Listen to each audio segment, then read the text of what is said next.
the new Modus Super Series champion. Oh my word! It's another incredible moment tonight. Jeff Smith. It's match down. 5-star performance. Ball for big fish. It's Jeff Drayton!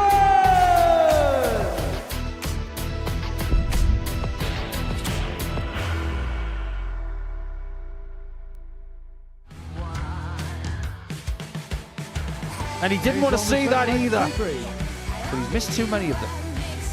Double top for the match, double top for the win. for the ball. Oh, what a way.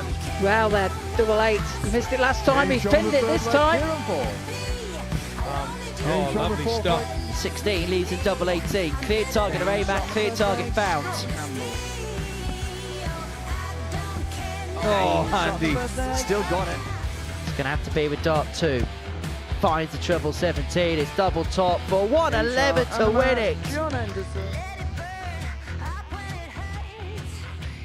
Here we go once again. It's a bank holiday bonanza here at the Live Lounge in Portsmouth.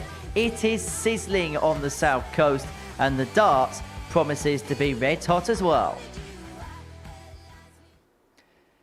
Well, there's no better way of starting a bank holiday, is there, than a day at the darts, and we've got exactly that for you here at the Super Series. And we're hoping that the end of this bank holiday weekend is the beginning of another big Hendo weekendo, because John Henderson is back in the building for the first time in 2026. We've got Tommy Morris, a man who's had a very good year on the Challenge Tour this year, and it's going to be fast and furious because he's alongside Danny Lauby, the American ace as well. It's set up to be a superb Monday here at the Live Lounge in Portsmouth, and we're going to be watching all of the action in the company of Laura Turner. Laura, great to see you. I don't know whether it was the fact that we're enjoying the darts or the fact we forgot to book the bank holiday Monday off, but it's great to see you nonetheless. And it should be fast, it should be furious, and it should be fun, this group. Yeah, the group's got a great combination, hasn't it? Because you've mentioned the two speedsters, but we've got previous winners here, and we've got a couple of debutants. So we've got the unexpected and we've got the expectation. It's all kind of wrapped up in Group A. Well, we'll talk a bit more about that in just a second. But Saturday night, we saw Archie Self become the latest teenage talent to win here at the Live Lounge in Portsmouth. He got the better of James Buckby in the final.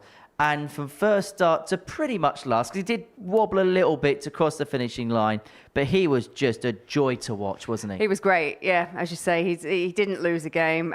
Only really lost a few legs, especially when you look at what he did on finals night. Yeah, okay, so it took him a handful of darts to get across the line in that very last leg. But up to that point, I think he was averaging well in excess of 100. But, you know, as you say, he's 16-year-old, and what a talent, and how much we've got to look forward to from him in the future. And just a third player to complete a week undefeated, Bo Greaves and Derek Coulson being the other two players. In terms of how Champions Week 14 lines up, well, you've got a bit of a mixture of everything. You've got two stars of the former seniors tour in Michael Huntley and Neil Duff, and two rising stars in Henry Coates and Archie Self. So that's how Champions Week looks, and this is how Week 5 is looking. This is the tournament bracket for the next 6 days ahead. As I say, fast and furious. Danny Lauby and Tommy Morris in there. Steve Green, of course, lost the Champions Week final last time out. John Henderson returns whilst it's debuts for George Cressy and Twan Uriot.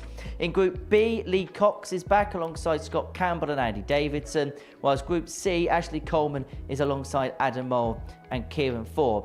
Well, let's have a little look at the odds and see how the week breaks down. They have Tommy Morris off as the 9-4 favourite. I suppose no surprise when you consider the form that he's been in on the Challenge Tour, and he's picked up some scalps on the Pro Tour this year too. Yeah, and he's clearly enjoying the darts as well. He is playing very, very solid darts, like you say, not just here, but away from here on the PDC circuit. So yeah, I can understand that completely, but you know, there may be a little bit of value somewhere there. I mean, Andy Davidson, I know he hasn't always been at his best when he's come here, but he has done very good things as well. So yeah, it'll be interesting to see how the week shapes up. Just a quick word on John Henderson. We're going to hear from him in a few moments' time. He's going to be playing in our first match of the morning. Haven't seen him here in 2026. Not playing as much competitive stuff. Been playing straight a lot more on the exhibition circuit this year. But this for him, it could be a litmus test as to how his game stacks up right now. Yeah, it'll give him a really good indication. As you say, you can keep going on the exhibition circuit, but until you're actually back in that competitive environment, you're not quite sure exactly how it's going to go. But we love it when John comes here. He's got such a wealth of experience. He's such an amazing player, both on person on and off the oche. So yeah, we always have a smile on our face when John comes here, and I hope he does well. No Hendo, no party. It's 18+, gambleaware.org if you're going to have a flutter on the Super Series this morning. Well, let's hear from Hendo now. The Highlander caught up with me earlier on this morning in preparation of his opening match, as he takes on the American, Danny Lauby. John, great to see you back here at the Super Series. Nice to be back again. Always good to come down here. I love it down here. It's a bit warm today, but I'm looking forward to it. I haven't been here for quite a while. Seems to be ages, but when I walked in there, I thought it was like 2 weeks ago. But no, looking forward to it. A good day of darts and good practice for me because I've not done much lately. But so hopefully a good week. So just playing the Group A gave you a bit of advantage, the fact you've got a couple of days to work in. So if things don't go to plan straight away, you've got Group B, Group C, whatever it be, to work your way into it properly. Definitely. I think Group A is good for me. As you say, I've not done much competitive darts for the last 6 months. So if it doesn't go to plan the first few days, I have got the full bucket of Group B and C. But let's see how it goes. Hopefully I can do well, surprise myself, top the group and have 2 days off. That's a plan. But a lot of tough players through there, so I'm looking forward to the challenge. You've done a lot on the exhibition circuit this year, so you have played a fair bit. Where would you say the game's at this present moment in time? Nowhere near. No, I've played actually well. In the exhibitions, obviously, there's not so much pressure. But I've been playing well. But it's a competitive darts I'm lacking. So hopefully this week will give me that, and we're looking forward to it. But where my game's at now, I'm probably 60-70% to where I want to be. But we're working hard, getting there, and adjusting to I've got new darts. I've dropped a few grams with the weight loss. So let's see how it goes today. Just finally, how difficult propositions is going to be? Well, there's a couple of guys through there I don't know them, so you can't take them lightly. And obviously I know Danny, I know Tommy, and Tommy's playing well, Danny's playing well. So it's going to be a good challenge, and I'm sure the other guys they've merited being here. So it's going to be very hard games, but I'm up for the challenge, and hopefully I can come out and top on Wednesday and have that 2 days off. Great to see you back. Wish you well out there. Good luck, Hendo. Top man, Hendy. Cheers, pal. Great to see John Henderson back here at the Live Lounge in Portsmouth. Always a very popular character here at the Live Lounge. And he kicks off against another rather popular player, the American Danny Lauby, returning for his second stint of the year playing in Super Series action. After a 2-year hiatus, having picked up his tour card, now 33 years of age, from Terre Haute in Indiana, won a week all the way back in Series 4. That's nearly 3 years ago to the day. John Henderson, the 53-year-old from Huntly in Scotland, twice a weekly winner, but it's been a couple of years since the last time that he's picked up a title here at the Live Lounge in Portsmouth. All the action in this Group A is going to be officiated by a world-level referee in George Baker. He's going to be guiding us through all the action over the course of the session. First leg is Danny to and go Laura first. Turner is going to be with me for the duration of the session to try and make sense of proceedings over the course of, the next 5 hours or so. It's Lauby to get us underway. 98. And when he's at the hockey, expect it to be fast and expect it to be furious. Yeah, he doesn't hang around, does he? Danny Lauby. It'll be interesting, actually, because we do, as we've mentioned, have another player that really doesn't hang around in Tommy Morris. I think it's going to be a case of blink and you miss it. But yeah, interesting hearing from 100. John Henderson there. Just having a chat with you and just saying, yeah, perhaps his game's not quite where it needs to be. He's not quite sure because of the competitiveness. Well, I tell you what, it's a pretty decent start for Hendo as he pins the first max. Yeah, hasn't played as much action across the Challenge Tours perhaps he has done in the past. Did skip a weekend's worth of action. The best result there actually is a last 32 appearance where he actually lost out to Tommy Morris on that particular occasion. That 16. was in the last set of Challenge Tours, Challenge Tour 14. And he leads himself on 1-2-1 after 9 here to move himself a leg to the good.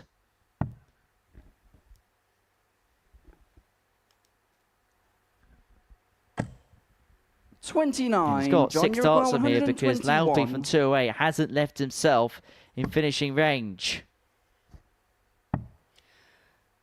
Yeah, he's going to need all 6 if he's to 43. find an early break over Daniel Lauby.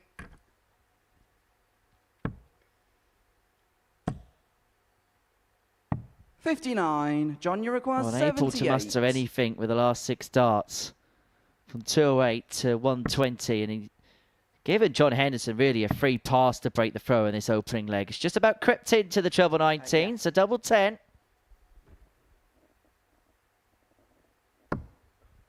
68. Danny, you require 120. We're going to see our first 10+ finish. The 120 now 60. not on, John, so you more require chances 10. here for John. 2 5s. Game shot in the first leg. And John eventually Henderson does get that opening leg break. Second leg is John to throw first. Game on. I suppose Hendo's was at the part of his career where, I suppose to a certain extent, he can enjoy the 63. fruits of his labour. Always very popular on the exhibition circuit, particularly north of the border. And we've seen with the likes of him and Robert Thornton, yes, they still have a burning ambition to be competitive, 43. but that will to do it week in, week out, I suppose over time, when you've done it for so many years, doesn't burn as brightly. So he's kind of picked and choose the stuff that he's enjoying now. 24. And I think you've got to do that for, as you say, I mean, we hear it from players that are playing at such a high level at the 140. moment that it's really difficult to manage diaries, and you feel like you're here, there and everywhere, and there are other aspects of your life that you're kind of missing out on in terms of family time. So, yeah, the fact that 100. Henderson can pick and choose, and why not? Because, like I say, his career kind of speaks for itself. 81. World Cup winner. And that World Seniors Championship very much at the top of the list of things that he's achieved as well, as he piles in the second max of the contest. And at this present moment in time, it feels like Danny Lauby is playing the role of pacemaker in this contest. 99. John, you require 134. Because so far it's been one-way traffic. It's been a couple of wayward ones, but I get the sense that maybe on day one expect a 39. couple of Danny, them you've got because he's not as sharp 138. Hendo as perhaps as we usually see him in these types of scenarios. 60. John, you require 95. Well, this for a 2-0 lead.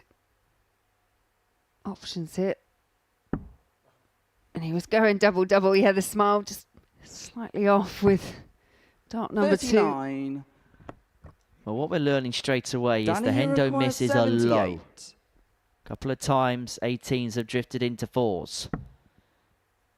And this for Lauby, a chance to equalise. 58.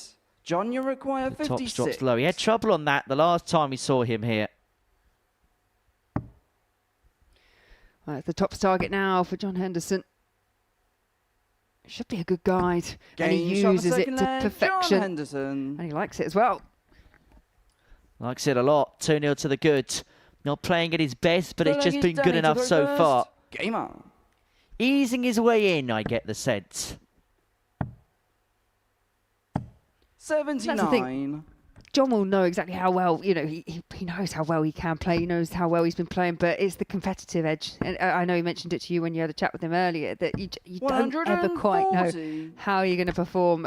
He knows Danny very well in terms of, you know, the performance levels you're expecting to get. 60. But he looks quite happy with how things are going so far. Yes, it's early doors, but first game is not always the nicest. Sometimes it's just about getting the ring rust out the way with. 125.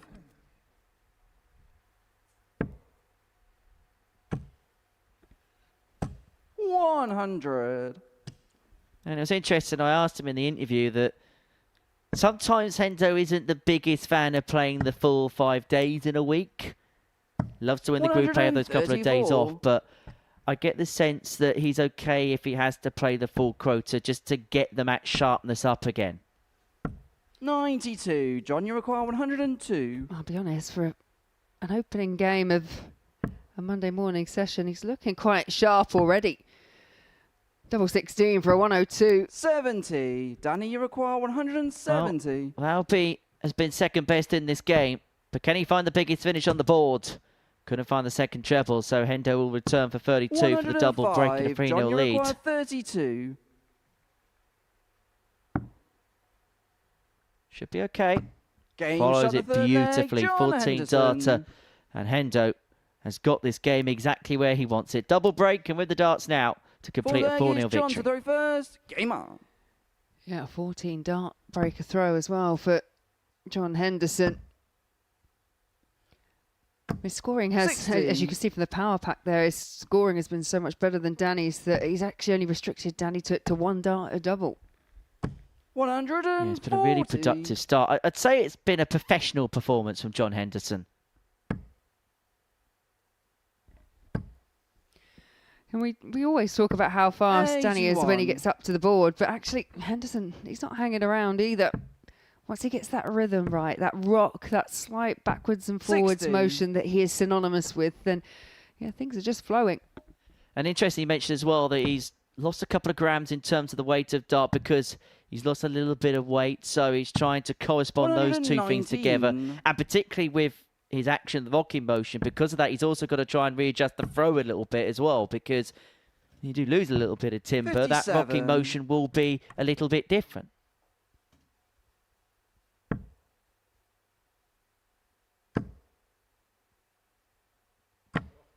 $40.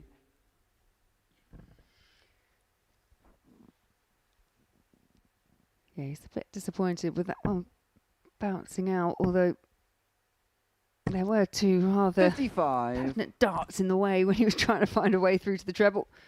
Yeah, not quite as bad a bounce out as Bradley Brooks is at the weekend on the bullseye. Yeah, that was yeah, or 135. Schindler's. Mm.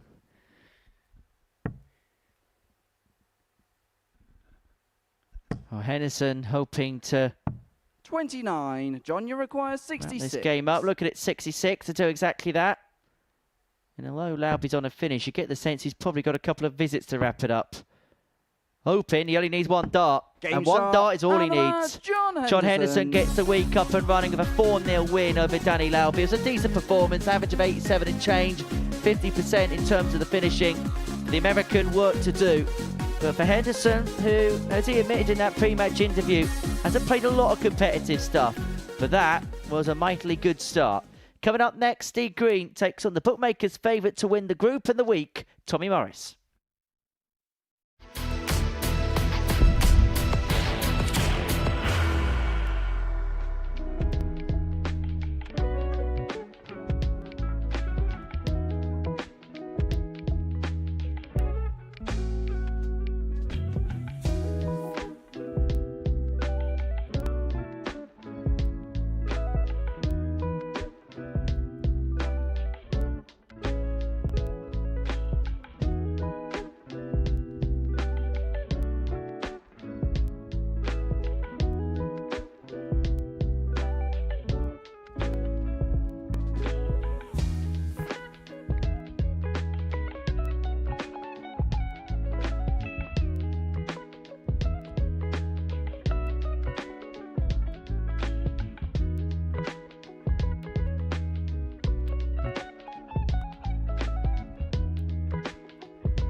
Welcome back to the Modus Super Series. So before the break, John Henderson got week 5 up and running with a 4-0 win over Danny Lauby. Next up for us, Tommy Morris and Steve Green going toe-to-toe. Tommy, who's had a superb year so far on the Challenge Tour, finding himself 5th on that particular order of merit as we head to the halfway point of the season.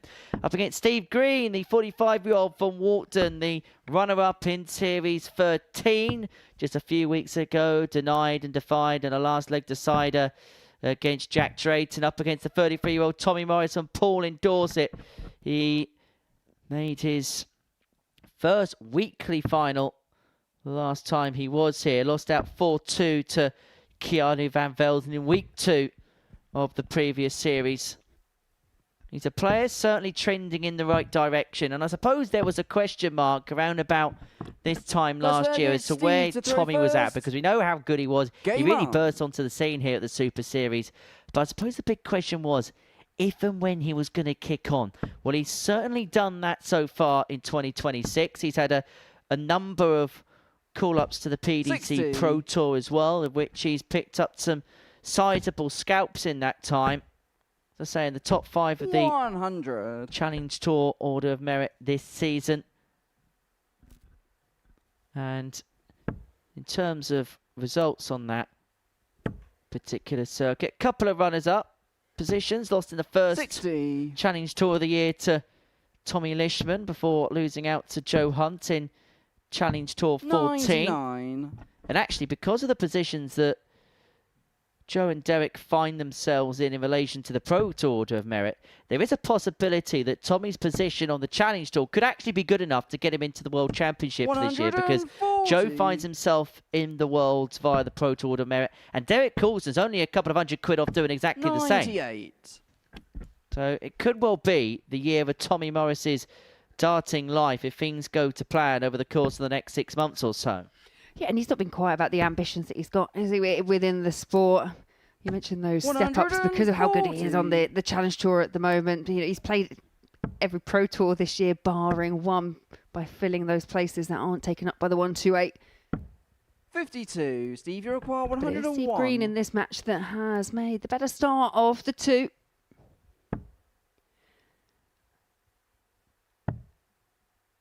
Double 12 for a 101. 77. Tommy, you require 152. Steve Green, I think you'll agree with me now, is that you underestimate him at your own peril, because he comes here and he generally goes under the radar. Even when he got to Champions Week, he was not a favourite by any means. Steve, and you require ended up 24. a runner-up. And this is where I think, because he doesn't play the Challenge Tour, there could be a little bit of bias in terms of Game what shot level the he first can leg, play Steve at. Green. Well, he is shown every time he's here he can play, and he's taken the opening leg of this one. Second leg Because is there's Tommy no to the previous first. form, Game no on. previous detail. We've only really got this as a base to judge Steve Green off. But the basis that we've got to 96. judge off is a very, very good one. Yeah, and I guess when someone comes here and does it once, you think, okay, like you've mentioned, we don't have many other details or stats that are available, that are more 96. widely available. But then to come back and do it again and pick up a weekly win, and then to come back to Champions Week, which is the best of the best that we've got here at the 100. Super Series, and narrowly miss out on the title in the final. I think he's proven that when he comes back, he can do it again and again. However, let me put some kindling on the fireplace. Because this time there's going to be 96. expectation on Steve Green for the first time, which hasn't been apparent before. And I wonder whether that maybe adds a certain 58. dynamic to things. Yeah, maybe. But I don't think. I mean, like I say, Steve has been here and used to going under the radar, but I don't know. I don't know if it will worry him at all. Well, the bookies still have him as 70-2 to win the week. He's the third 87. favourite of the 6 to win this group, placed at 9-2 with the odds compilers. 140. So the bookies are kind of reserving judgment a little bit on Steve. 180. Might be made to look rather Tommy, you got silly. 107.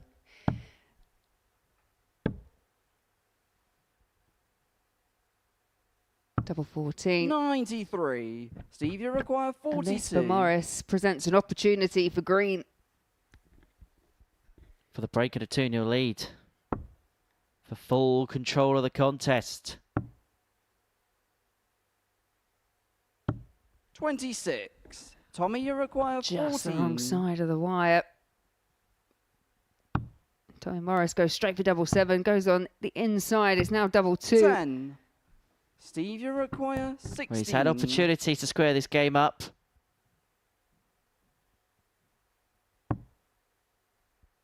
Steve Green for full ascendancy. Second leg, Steve Finds Green. double 8 to go 2-0 to the good.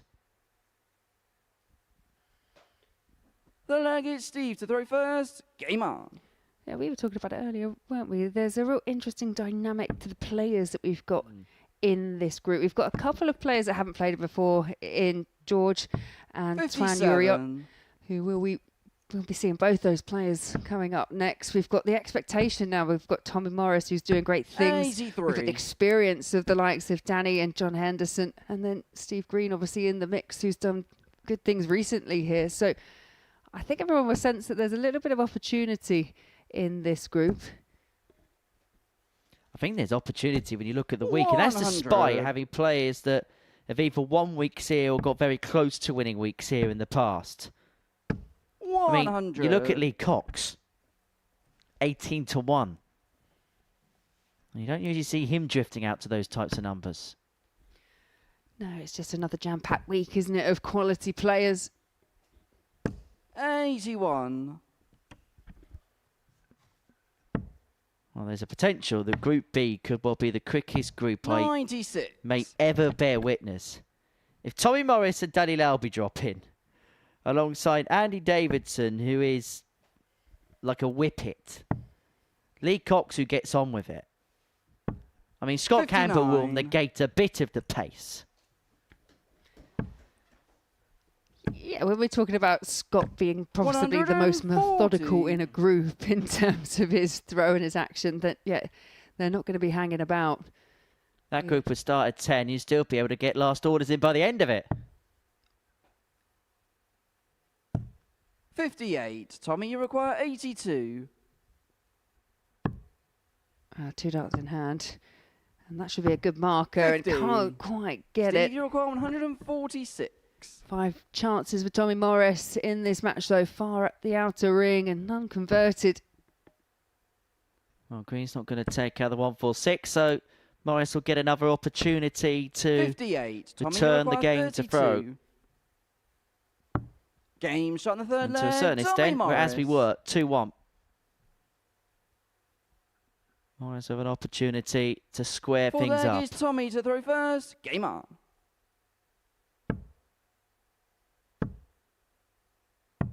57. I just wonder as well, for someone like Tommy Morris, who's been playing a lot of stuff on the Pro Tour in 2026, he'll be accustomed to a type of standard when you're 60. playing at that level. That level sometimes might not be good enough when you're playing against the best 1-8 players in the world. 58. But is there perhaps a fear that if he plays to his Pro Tour standard, that here he should get more tangible joy and success? Yeah, there's an argument for that. It depends on the players, because there are players that can go up there and just play their absolute best, 140. regardless of who they're playing. And there are other players that are very much more reactionary. 42. And by reactionary, they kind of play the player. So if someone hits a big score against you, you fire one back in, and vice versa. You have that ebb and flow. 57. So there is no doubt in my mind, though, because of what Tommy's doing away from here and because of how much he wants a title, his expectations will be high coming into this week. 100. And the expectations of everyone on the outside looking in are obviously high as well. He's come in as bookies' favourite. However, I always mention the Wesley Plaisir situation where he would constantly be getting at the thick end of Pro Tour events, 100. won a Pro Tour event as a non-tour card holder, but came here and for some reason it just never clicked for him. 180. Well, that certainly Steve, you clicked. require 144. Yeah, it's most definitely starting to click for Tommy now. And now Steve Green's being forced to take finishes like this out. 144 is going to go, so Morris will return. 64 to level things up at 2 apiece. Tommy, And a good response from finding himself 2-0 behind in this game. But this is where playing on the Pro Tour really does battle harden you, because you've got to get used to these situations where you're going to be despondent and then come out the other side. He's done exactly that there, and we find ourselves back level.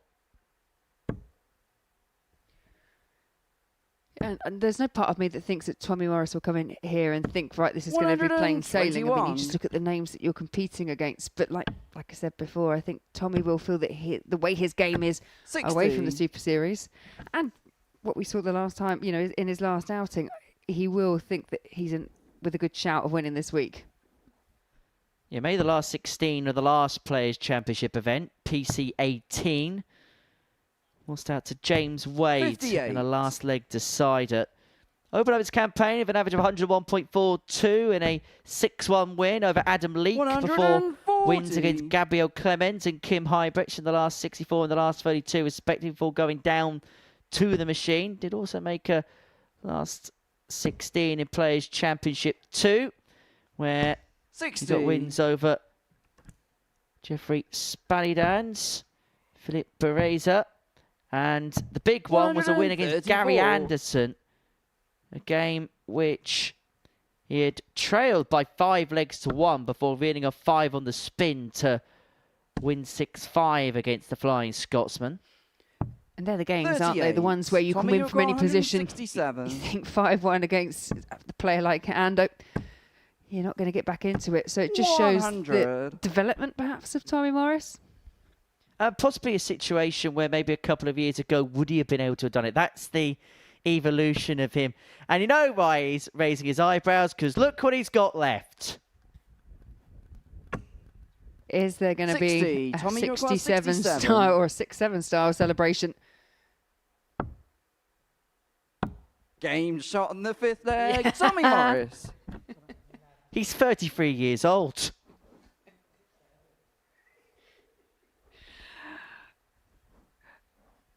Sixth leg is Tommy to there throw you see it in all his glory. I just like the fact that he's still kind of chuckling away to himself. People that laugh at their own jokes. 45. See, I laugh at my own jokes because I'm the only person who laughs at my own jokes.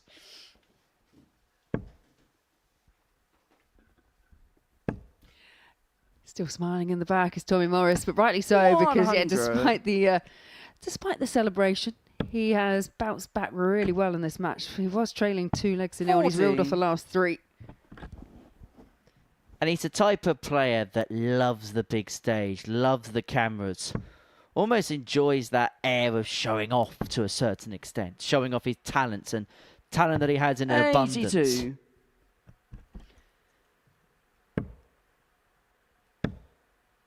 Yeah, he doesn't mind getting a little bit embroiled in the antics as well. Does he ever, correct me if I'm wrong, but did we have some kind of superhero, Superman off thing with Matt Clark and him last time?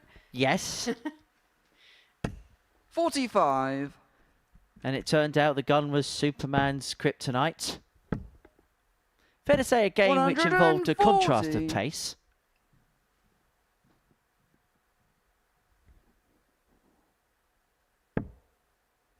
Morris in a position to reel a 4 on the spin from 2-0 behind. Steve Green got off to such a positive start, but it's nosedived ever since leg 2. This to wrap it up. Goes double-double and gets the double-double to finish it off delightfully. But what a way to wrap it up. What a comeback that was. So 2-0 behind from Tommy Morris, showing why he is the even money favourite with the odds compilers to win this group. That was a really good performance. A 4-2 win to get things up and running. Coming up next, we're going to see George Cressy take on Twan Uriot. John, great to see you back here at the Super Series. Nice to be back again. Always good to come down here. I love it down here. It's a bit warm today, but I'm looking forward to it. I haven't been here for quite a while. Seems to be ages, but when I walked in there, I thought it was like 2 weeks ago. But no, looking forward to it. A good day of darts and good practice for me because I've not done much lately. But so hopefully a good week. So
Welcome back to the Modus Super Series. Before the break, Tommy Morris got the better of Steve Green by 4 legs to 2, coming back from 2-0 behind to reel off 4 on the spin to win that particular contest. Next up for us, that man in your picture, George Cressy, making his debut here at the Live Lounge in Portsmouth.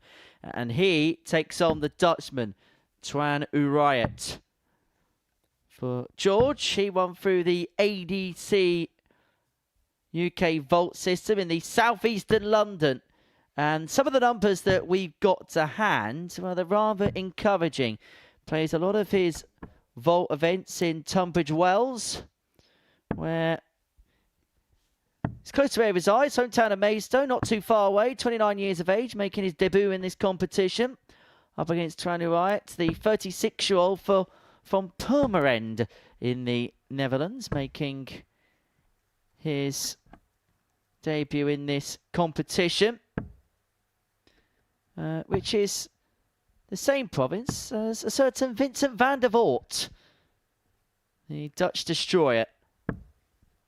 For Twan, this has been the fruits of 5 years' worth of work for him. First to start leg is seriously George again to throw first. following the beginning of COVID. Game on. Did take a bit of time out from the sport, suffered with dartitis for a few years, and it was when he was temporarily furloughed, or the Dutch equivalent of 41. furloughed from his day-to-day job in the Netherlands, was why he took darts on again and now taking it seriously. Made the last 32 60. of the Dutch Open, and that is some achievement, let me tell you, because that is a tournament where quite literally thousands upon thousands of players participate. So we know there's a game in there, but how does it stack up against George Cressy in both players' debut games? Yeah, it's always strange when players 57. come here. Not strange, but when players come here on debut, you never quite know what to expect. We've had players that, when we look at the stats, we think, not sure how they're going to kind of stack up, essentially, compared to some of our more 140. experienced players. And they really do.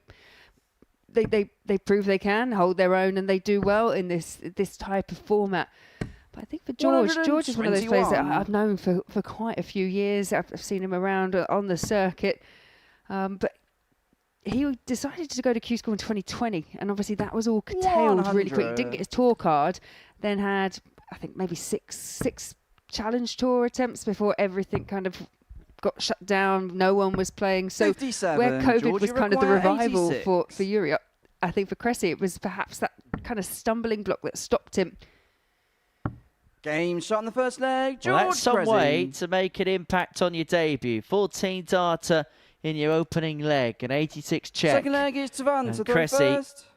Game has on. made himself known right away on arrival.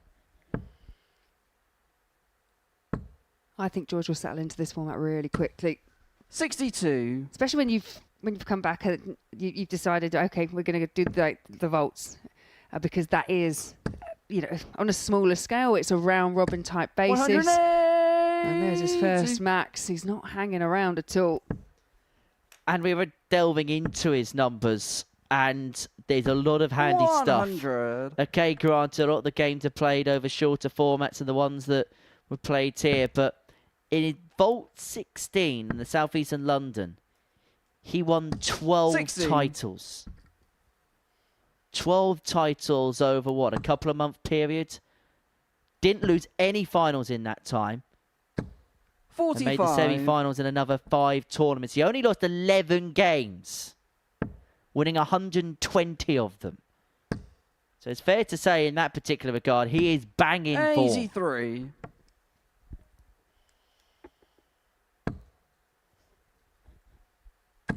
Yeah, I guess the question mark that we always have when it comes to 100. debutants is, one, how they transition that game to the Super Series, and also how they stack up and how they fare when you're talking about playing day after day after day, because even your more experienced players are 138. not used to playing potentially 6 days consecutively unless they've been here at the Super Series. Well, let's hope that this 92. is the George, start you of a require rather good week for 40. George, because this has been an impressive opening. 14 in leg 1.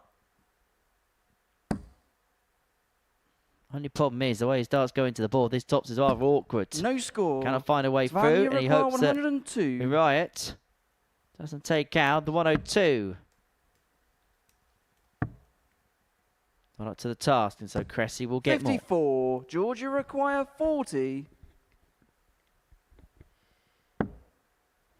Well, this time it's low, so it's a switch to the Game shot, the tens, and second that leg, has George panned out Cressy. perfect. Very positive opening. The leg is George to throw first. Game up. Nobody's one with the throw so far on this Monday morning. Danny Lauby lost 4 legs to 0 to John Henderson. Steve Green squandered a 2-0 lead with the darts against Tommy Morris. 60.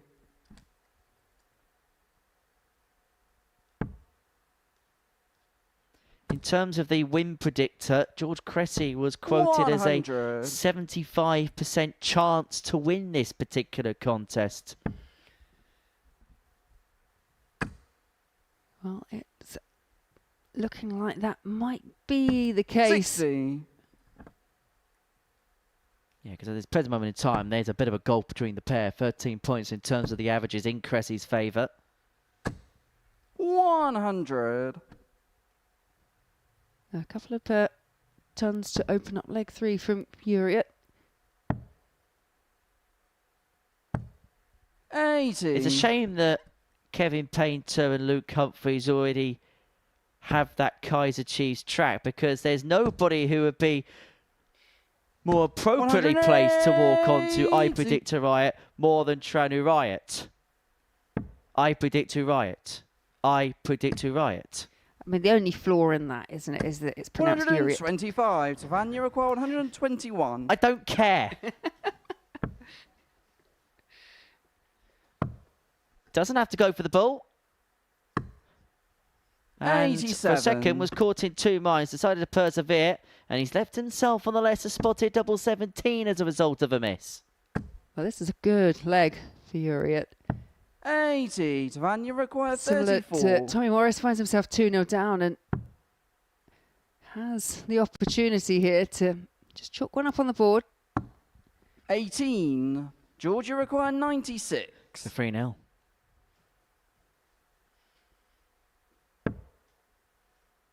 Does he stay there? The lie was good, double 8. And that Game was shot, the really third good. leg, George Cressy. Uriot had a couple of opportunities to get himself in the contest, didn't take. And Cressy is punished to the hilt. Fourth leg is Twan 3-0 to the throw good first. and looking Game very on. good in his debut game here.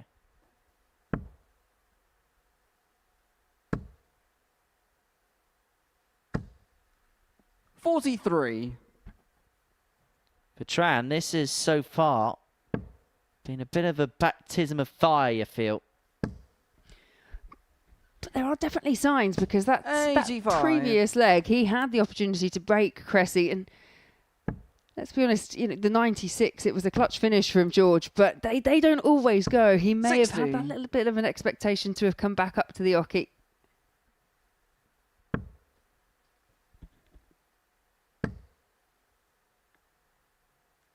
$100.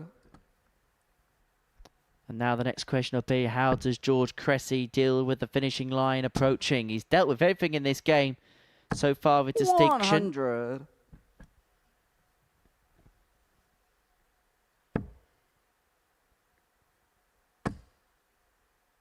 This has been so good on debut. 140. With George, the way his darts, they land in the board, he's got that opportunity 45. to kind of either kind of overstack or understack. They're very straight in the board.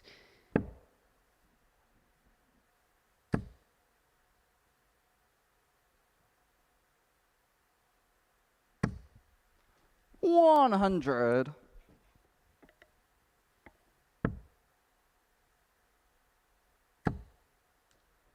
And interestingly, yes, George Cressy's 3 from 7 in terms of his doubling.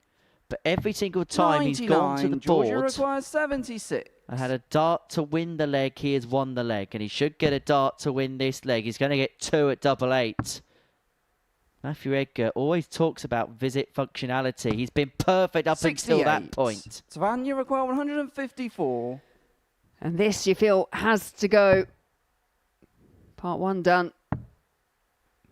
Just the wrong side of that treble 19.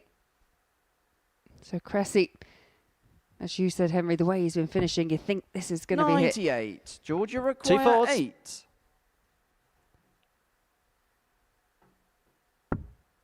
To run Riot against Uriot. As you can see from the overhead angle, Game it was a shot rather on the mark, awkward George target Cressy. to find, but find he does, nestles it into the bottom corner, and it's a 4-0 win for George Cressy in his debut game here at the Live Lounge. He may have some running repairs to do on that flight potentially, but he has taken flight here at the Live Lounge in Portsmouth. A comprehensive display, a commanding win for Cressy. Coming up after the break, we're going to see John Henderson in action as he takes on Steve Green.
Welcome back to the Modus Super Series, where before the break we saw George Cressy get the better of Twan Uriot by 4 legs to 0. Our next match is a meeting between John Henderson and Steve Green. Hendo looking to make it 2 wins out of 2 at the beginning of this Monday morning. As for Steve Green, he squandered a 2-0 lead in his match against Tommy Morris to kick off his weekly campaign.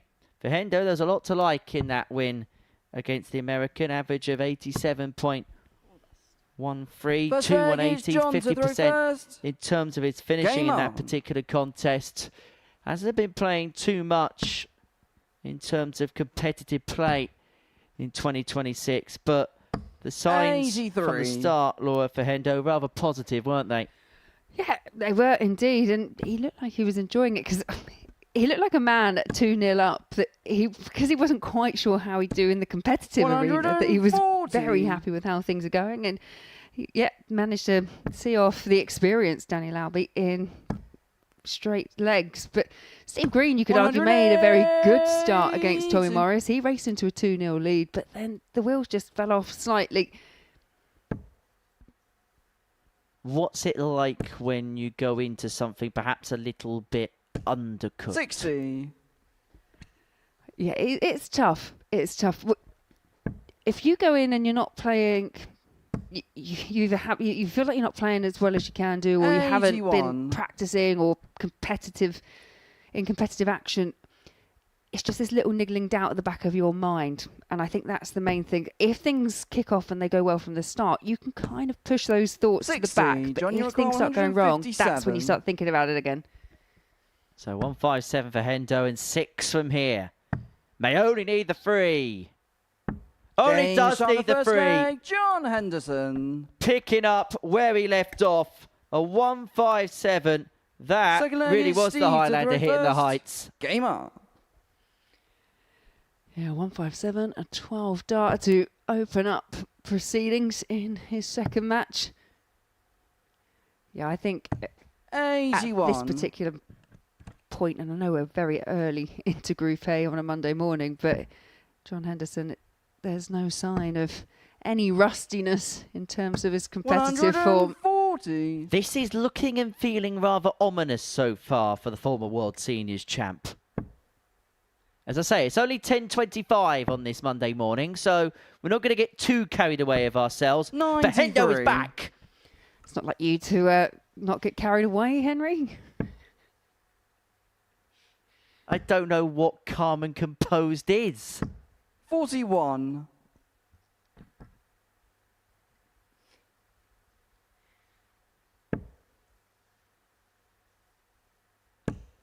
I'm not loud. Just ask James Buckby.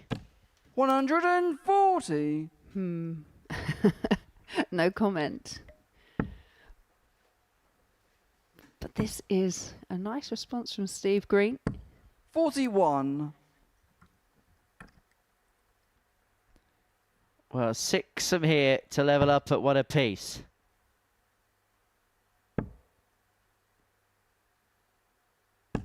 $99. Should get an opportunity to screw up when he comes back. And he's going to get the luxury of time. 51. It's leg really Steve today that Uriot, Hendo's been a little bit 88. off the pace in terms of the scoring.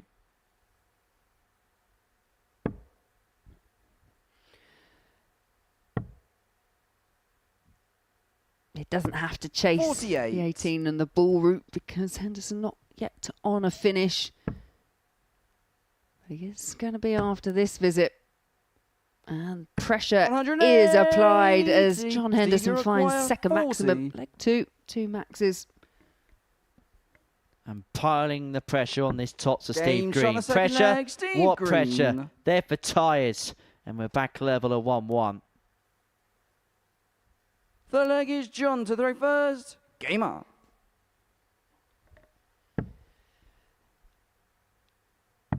Yep, both players one opportunity at the outer ring. Both 134. taken with 1 dart, including that beautiful 157 from Hendo. Oh, we're talking about tyres. John Henderson's got a real grip of things, hasn't he, this morning? He's certainly not feeling flat. 100. No. Unlike the George Russell Mercedes last night.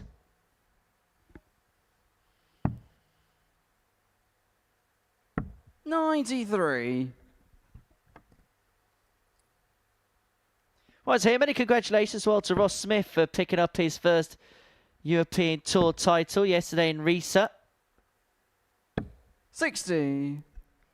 Really emotional night that for Ross, and he's one of those players who's very much respected amongst his peers and will be a very popular 100. new entry to the European Tour Winners' enclosure.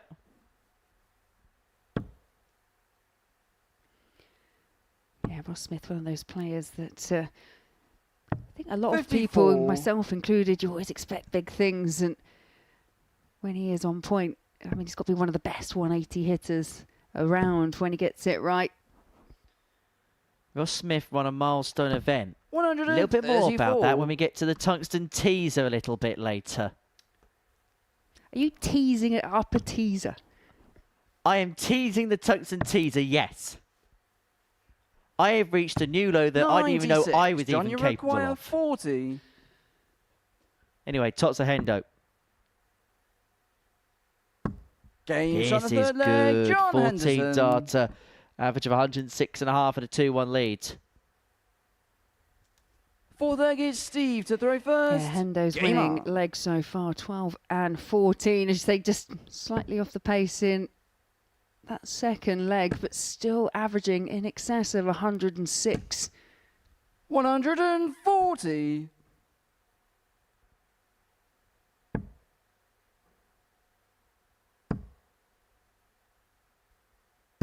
$60. Feels like one of those games where Steve Green's just got to try and hang on with the darts in hand and then hope that come leg 7 he's able to pounce at the right time. Well, in fairness, we were here 86. for finals night, weren't we? And James Buckbeat was really up against it when he played Kurt Parry in the semi-final, and he did exactly what you just said that Green needs to do. Hung on in there, 100. held his throw for a couple of legs because Kurt was threatening a 9 at one point, had a 10 darter in there in the end, and then the wheels just came off and Buckbeat managed to find a way through. Yeah, he's knocking on the doors, 105. James. Not literally, I don't think. But you get the sense that weekly title's coming. 85. Steve, you require 170. Yeah, made 2 finals now on finals night as Buckbeat.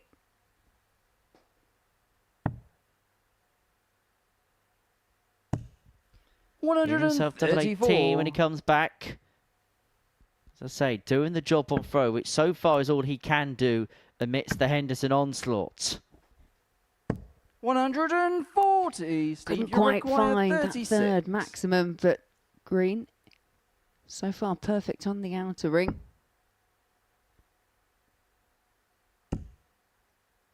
And he's hoping to at least beat Visit perfect, and he Game is. shot in the fourth And leg, does level Steve things up Green. at 2-all. Keeping Hendo honest. Fifth leg is John to throw first. Game on. It is a warm day. Not that we know in our lovely air-conditioned commentary box. Yeah, nice and cool in here. 100. But as you say, temperatures will start rising down at the staged area. Yeah, I was down there about 7:30 this morning and it was sweltering 43. then. I don't even want to know what it's going to be like when we reach peak temperatures. And it is expected to touch in and around 30 degrees here in Portsmouth on this 140. Bank Holiday Monday. At the moment, we're currently touching around 23 degrees Celsius. Top temperatures, they reckon, will be in and around 27 degrees 140. today. It's going to be warm. It's going to be even warmer with the stage lights, the cameras, etc. 100. Yeah, I remember playing in the, I think it was the Six Nations at Merthyr Tydfil last year, and it was one of the hottest days of the year on a stage which obviously had all the rigging, all the lighting. 58. John, you require I 161. think it was one of the hottest places I've ever played in my life. Yes, the sweat from the top of Jimmy Van Schie's head actually touched the roof of that venue. I mean, there's not 77. many times where I've, because I did a bit of comms there as well, where I've had to say, well, actually, they had to re-rig everything and adjust it because the original setup that they wanted to use, Jimmy couldn't fit on the stage. 100. John, you require 84. They had to lower everything, extend it out, lower the platform. Game Well, shot. double the 12 fifth leg, found, and John Henderson again with another 5-visit leg on throw, 3-2 he leads. And this is all John Henderson really does need to do, even if he's not quite getting the better of Green when Green throws first. As long as he holds each leg, he's going to be the winner. It sounds rather simplistic, but 100. in practice is a rather different thing. John's making it look pretty straightforward at the moment. Making everything look routine. He's averaging 103.28. It's deceptive, isn't it, when John gets up from the oche? But yeah, 140. I mean, there you can see the average just shy of 105 now. But a couple of 180s in there, 5 140 plus scores as well. 58.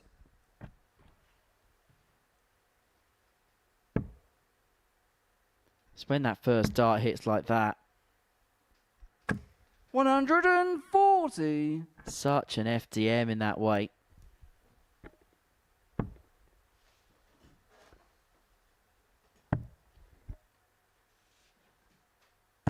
$134.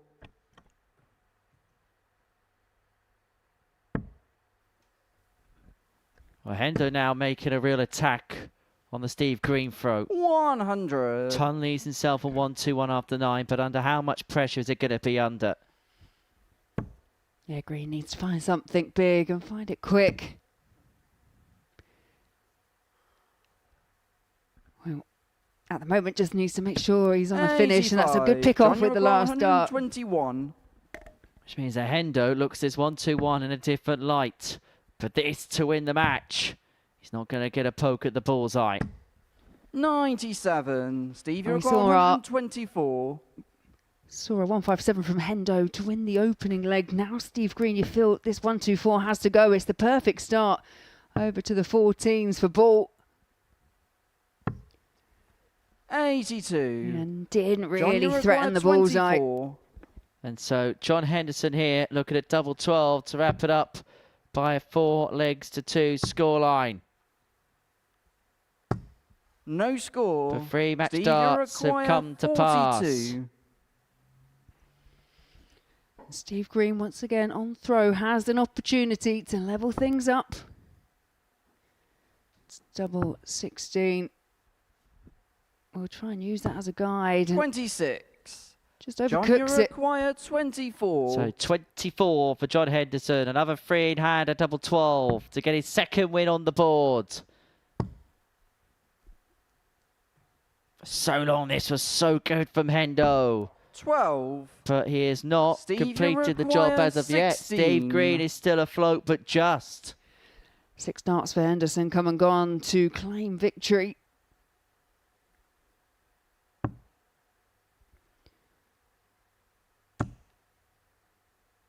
Drops low, looking to level it up. Game And shot on the 6th leg. Steve eventually Green. finds the double. And we do go the distance. Well, John Henderson Seventh and couldn't final take leg out is the John to 1-2-1 the in the previous reverse. leg. Game However, on. May the 25th is the 2-year anniversary of the greatest 1-2-1 checkout ever 100. hit in this building by Andreas Harrison in the Series 7 Champions Week final to beat Cam Crabtree.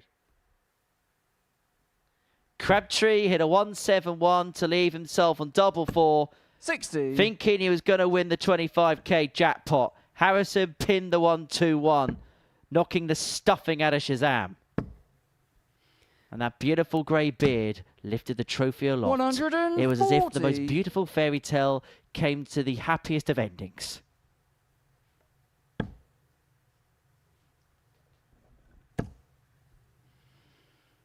Yeah, very good way of winning 100. a series. Crabtree. Spoke to him a couple of days ago. He's out over in Toronto. 90. Yeah, he's taken the defeat well, hasn't he? He's emigrated to Canada. Bit of a fight to save his tour card now, Cam. One of a few players that have found themselves around the mix. And it just shows how important qualifying for Euro 60. tours are, because the few players that did last year, they looked safe. Now they haven't this year. They find themselves in a bit of peril. Yeah, Euro tours, but also those big events. I think the weight that the Worlds carries now, that's the 55. essential tournament for anyone who wants to hold on to their card. They say rule of thumb, don't they? Worlds and Minehead for the Players' Finals. Yeah.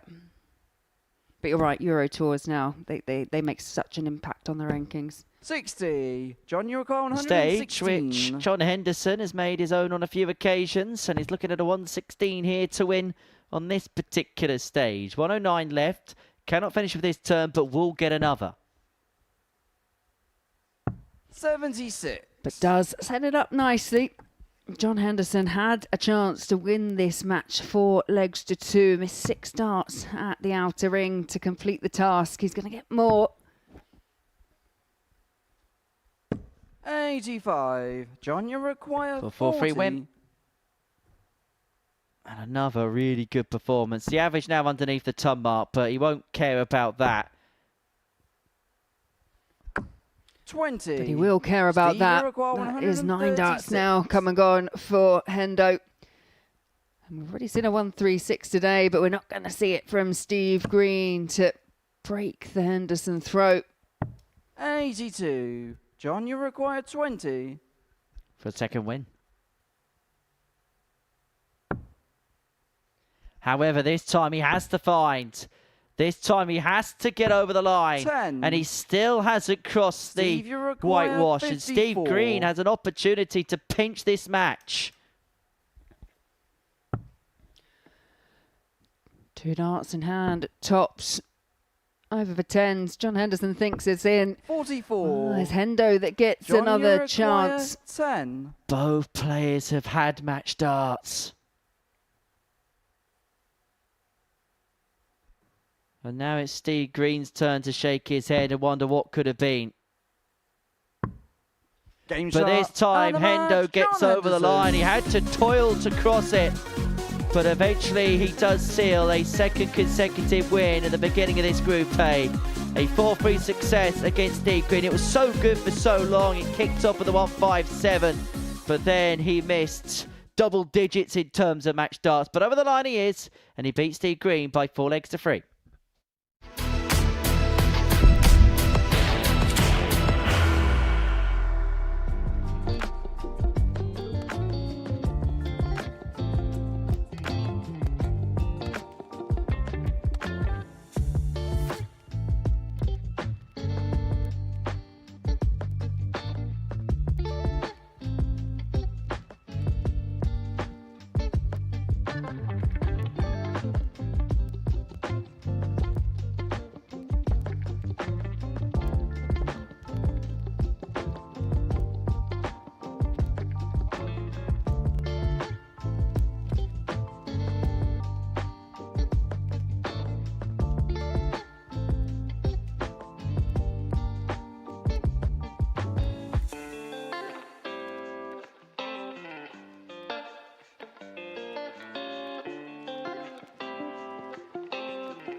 Yeah, welcome back to the Modus Super Series.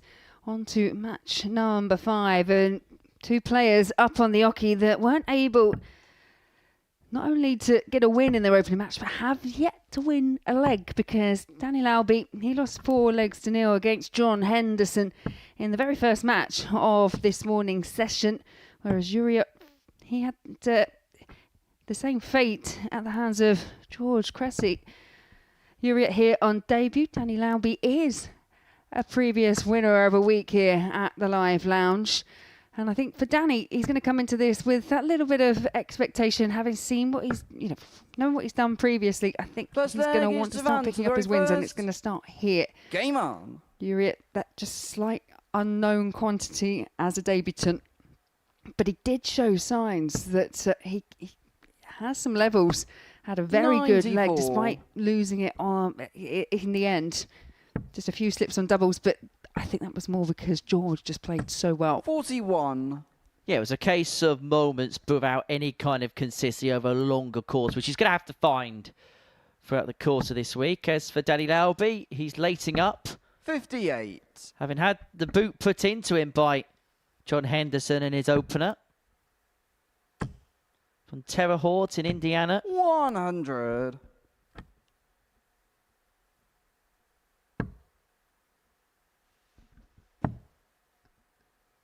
Now, I did speak to 58. Danny earlier on this morning in terms of the weather conditions, and 60. he said, we can deal with it, it'll be okay. It's warmer here than it is back where he is in Indiana. It's a bit rainy out there, actually, 135. over the course of the next few days. For American Weather Report, more details on it tomorrow. You've been very weather focused today, Henners, but 68. I will let you into it. 156. I will let you into it, but after we just watch if Uriot can get the 156, which he can't. Yeah, I was out in Florida last year. Danny was there. 100. Danny pointed out that in the US, when you play darts over there, because of the height of the ceilings in so many of the American venues, they actually do have air conditioning. One comment that Danny made about us here over in the UK is we don't use aircon as much as he'd like. He does prefer it when it's cooler. Double 10. 36. Not to be, so Danny Lauby will required return for 92. There's actually a point to be made about that, which we'll talk about in the next leg. Goes bullseye first, hits the 19. Then couldn't rectify with the treble. 52. Twan required 20.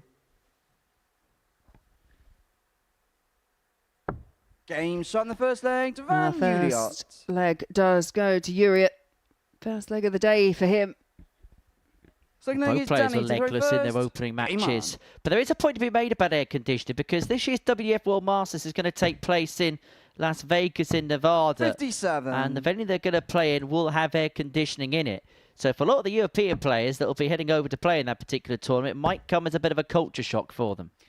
Yeah, it's very much part and parcel when you go over to the US because of the temperatures they've got. And I think actually a lot of them will appreciate the fact that when you're playing in a desert 100. in the middle of July that you have air conditioning on. But as I say, when we played over, you could feel, over in Florida, you could feel the fact that it was on. But 140. like I said, because the ceilings are so high, it doesn't necessarily interfere with the actual darts themselves. I guess if you've got if you've got very light darts, perhaps it may do. If you've got a very gentle throw, it might. But it's about getting that balance. 140. Terre Haute's a bit more of a basketball town than it is a darts town. A couple of Hall of Fame basketball 44. players have come Twan from that particular part of the world. Uriot is looking for a slam dunk here.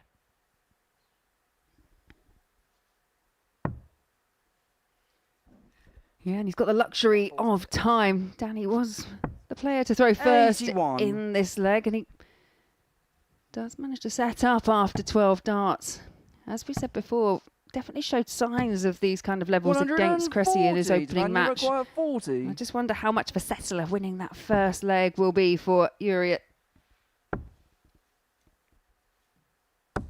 20. Danny, you require Not 60. as settling as perhaps he would have wanted. And so Lauby has a chance to level up to get his first leg of the day. 40. Twan, you require It's 20. just not happening for DL2 right now. Double 5. Wayward, second dart. 10. Can't adjust. So Danny, you more require chances here 20. for Danny. Danny was only restricted to the one double in his opening match. He's already had a few more here, but 15. Cannot Twan, you find the require target. 10. And so another chance to double up. Game Take it shot into in the top second leg, corner. Twan Uriot. Uriot 2, Lauby 0, and the American is in a big spot of bother.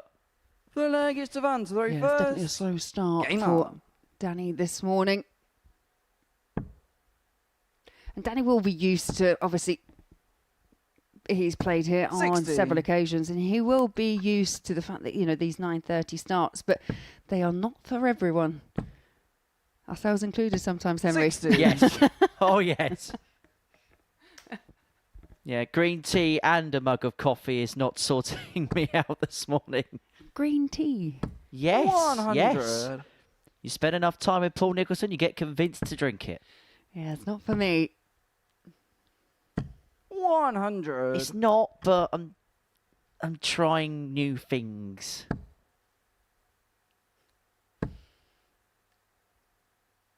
180. Well, maximum for Uriot. Second max of 60. the day for him. Twan, you require 161. Well, no need to go for this finish. Should set it up. Should set it up. Will set it up. Oh! No score. He's busted. Wow. And that's where you kind of resign yourself to the fact I should have just gone for ball. 66. Twan, you It's not require even that. The 18's just got to be a lot safer. Luckily for him, he can just rinse and repeat. He's going to set it up. That's the right thing to do. 99. Yeah, you're right. The 18 should be safer, but there used to be an old rule of thumb. I used to get told off so many times that you should really be going for a 105. 10. Twan, you require 62. Just because you can't bust if it goes into any wayward treble. Game But shot he in obviously third likes leg, double Twan 16 Uriot. and finds it again. But the problem is with Danny Lauby. Yes, he messed around, faffed Well, there around, is called it Danny whatever to you go want. first. But Danny was absolutely on. nowhere to be seen to do anything about it. He was basically allowed to get away with it a couple of times and then mop up the 62 without any kind of pressure being applied. 60.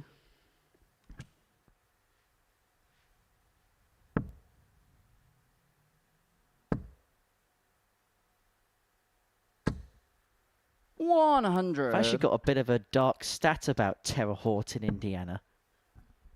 Okay. It's actually the home of the federal death row in the 140. United States. U.S. Penitentiary Terre Haute. 85. Basically, don't get up to no good in Terre Haute.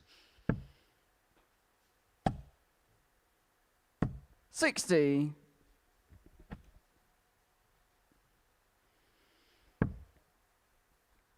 Located along the Wabash River, about 5 miles 80. east of the state border with Illinois.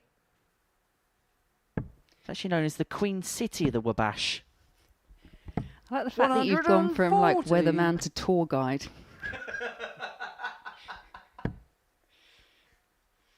My talents meet no end and no start. 100. Danny, you require 101. This is a better leg for Danny Lauby. 53. Twan, you require Uriot has a chance here 136. to take the match.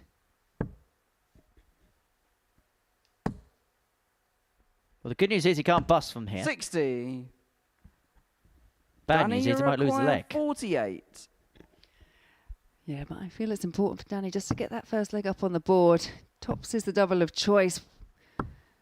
38. Again. Twan, you require 76. Doubles now 7 missed in this match for Danny Lauby. I think that was the wrong play. Tops is not working. Switch it up. 16 for double on the 48. Tops for 4-0 win doesn't go. Danny, you because this require breakdown 10. has not worked for Danny at all. And the definition of insanity is doing the same things 100 times and expecting different results. No score. It's just not happened so Van, far you today for him. require 40. And a match-winning opportunity here for Uriot. Game shot. Yeah, and double the 10 is match, pinned, and Van it is Uriot. a 4-0 win for Uriot over Danny Lauby. And out of sorts, Danny Lauby had 9 darts at the outer ring, couldn't convert any, and it's a kiss to the camera. He obviously enjoyed that win. It's a first win on debut for Uriot. Well, coming up next, we'll see Tommy Morris, and he's taking on George Cressy.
Welcome back to the Modus Super Series. Before the break, we saw Twan Uriot get the better of Danny Lauby by 4-0.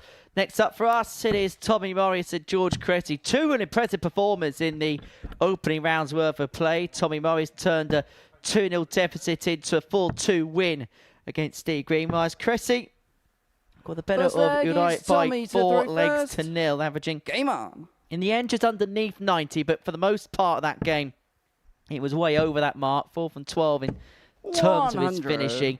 But Morris, once he turned that 2-0 deficit into a 4-2 win, show the qualities of a player that's had some tangible success this season on the PDC Pro Tour circuit. 57. But for George, in terms of starts, he'll more than take that. 37. Yeah, very good from both, as she's mentioned. And I think George has had a little bit of a hiatus away from away from 55. darts for a while. But as we mentioned in his first match, the numbers that he's producing when you look at it at ADC, 96. they make for very good reading. And I think this already early doors has the feel of a group that may be dominated by 2 or 3 players. 180. Yeah, for the likes of particularly Denny Lauby now, he's got a lot of work to do to be competitive. It looks like even at this early stage, if he doesn't buck his ideas up, he's going to be playing Group C on Thursday and Friday afternoon. 57.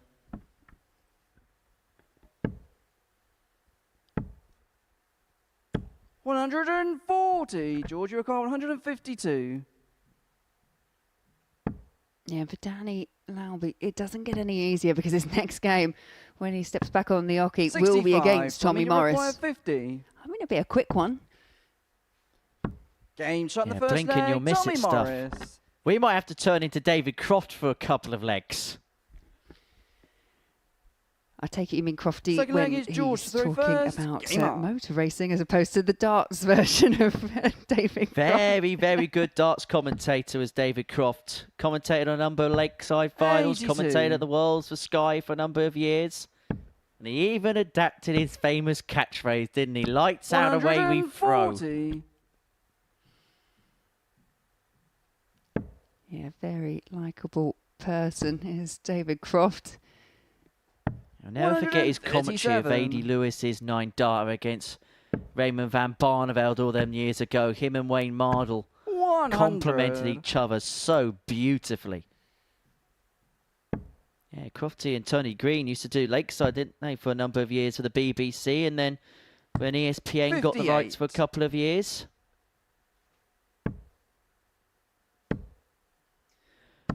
I'm 81. sure he'll be thinking of Frimley Green when he's traversing around Monaco, Saudi Arabia, and everywhere else. Yeah, feet up in Dubai. 140. That's one of his worst weekends. Oh, I do have it on good authority, though. They are intense when they're out there. 160. Oh, Tommy George, you Morris require there making 84. very sure he did not do what Uriot did in the leg before and bust the score. Ball for Cressy. 36. Tommy, you require Opportunity 20. miss, so Morris for 2-0. And this should actually be for 6 legs on the spin.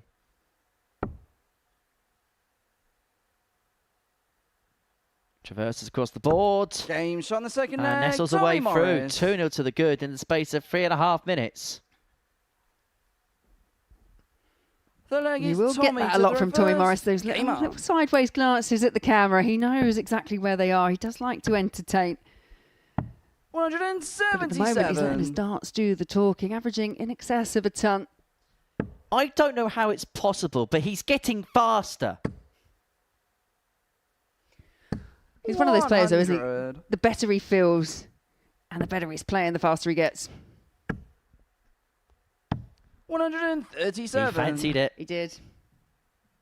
And we can't be blamed on this occasion because we didn't mention it. For once, I kept my mouth shut. 140.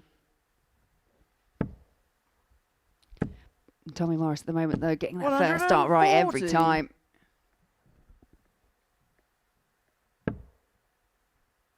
Well, George Cressy has just moved into an immovable object in Tommy Morris here. 80. That's unlucky. Tommy, you require Means that 47. Morris has got 6 to move 3-0 to the goods.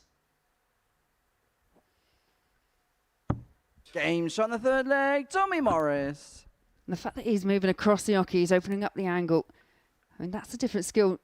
The 12 Full leg darter, you is can George see to the Tommy getting reverse. better and Game better, on. leg by leg. He's not quite going to break the fastest game of all-time record, 5:31. But if he gets this one quick, he could get it done 60. around the 6-minute mark.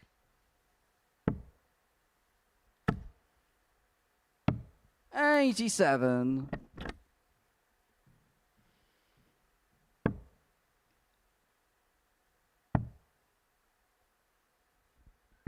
93. And in fairness, George, he hasn't done a great deal wrong.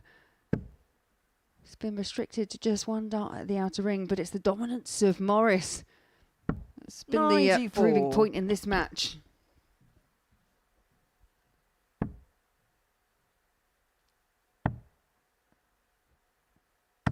$96.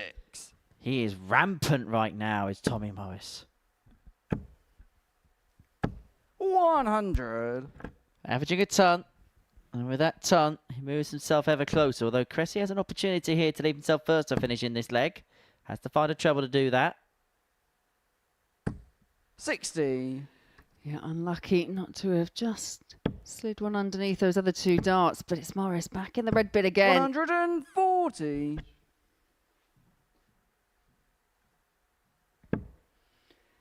Yeah, that's a better first start there for George. 100. Tommy, you require 80. He's played okay in this game, but he's had absolutely no change whatsoever. Just the one dart and a double. Tommy Morris is going to get a dart and a double to win this match in the most 60. comprehensive of George, fashions. you require 92. So the tops goes low.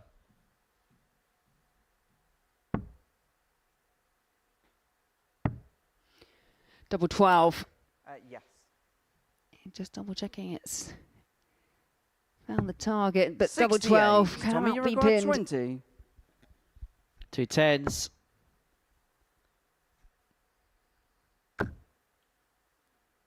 Awkward, but the last time it was awkward like this, he was able to nettle away through. No score. George, you require 24. But not on this occasion, so Cressy hit for a hold, a throat, and a leg on the board. It's double 6. 12. Tommy, you require Not 20. there. And so Morris to get it done with an air of comprehensiveness. He's had to toil around the match-winning dart, but find it he eventually does. Tommy For Morris. 3.5 legs, that was the gun firing on all cylinders. He wins 4-0 without barely drawing breath. In the end, the average 93.94. For large swathes of it was over the ton, way over the ton. A 4-0 win, and the main part of that was his scoring power. Look at that, 6-2 treble turns in there. So, round 2's come and gone. Next up, we're going to see Henderson against Uriot.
Welcome back to the live lounge in Portsmouth, where we completed 2 rounds worth of play on this Monday morning here at the Super Series. It kicked off with a commanding win for John Henderson against Danny Lauby by 4-0. And then Tommy Morris came back from 2-0 behind to rattle off 4 on the spin to get the better of Steve Green. Rattled off with that 1-3-6 checkout. And then following that, George Cressy with a dominant display on debut to get the better of Twan Uriot to 0. And then Hendo himself, well, he's forced to battle in the end, but there was some really good stuff. Took out a 1-5-7 in this game against Steve Green. Missed a few match starts, got over the line in a decider. As for our friend from the Netherlands, Uriot, he would get his first win against a subpar Danny Lauby in the next. A 4-0 success for the Dutchman in that one. And then before the break, we saw Tommy Morris at the peak of his powers. That was Twan winning game 5. And this was Tommy Morris winning game 6. A 4-0 win over George Cressy. In the end, the average is under 94, but for the most part, it was over the ton. And the even money favourite to win this group, exercising exactly why people think he is the man to beat. So that's the story of the day so far. And this, what we have seen, the full card of the 6 matches that we've seen up to press. The next round, we'll see Henderson take on Uriot, Green take on Cressy, and Lauby take on Morris. And this is how the table looks as we approach the midway point of the day. 2 wins apiece for Tommy Morris and John Henderson. Cressy and Uriot with 1 win apiece, whereas Green and Lauby looking to get off the mark. Well, for Hendo, he's looking to make it 3 wins out of 3 as he takes on Twan in this particular contest.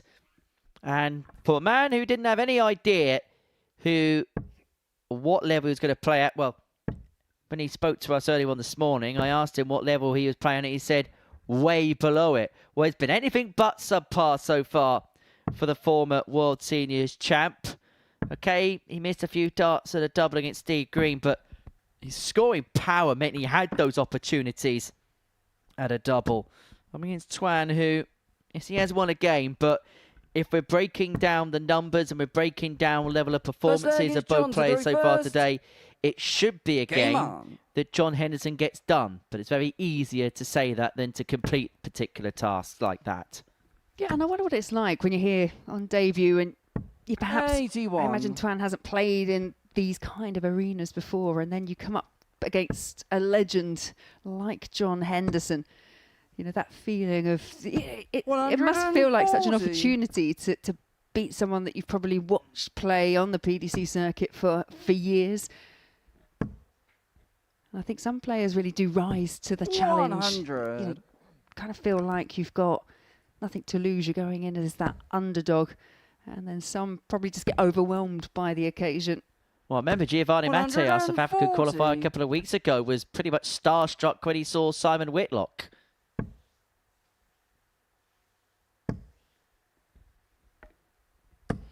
Wouldn't be the first person to have felt that bumping into Simon. Not the last.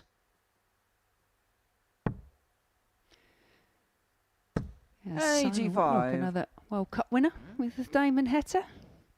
But not going to be there for the first time this year because Adam Leake is going to be taking his place for Team Australia. 140. Twan, you require 136. 136 for Twan isn't going to go, and so Hendo should get at least a dart at tops here.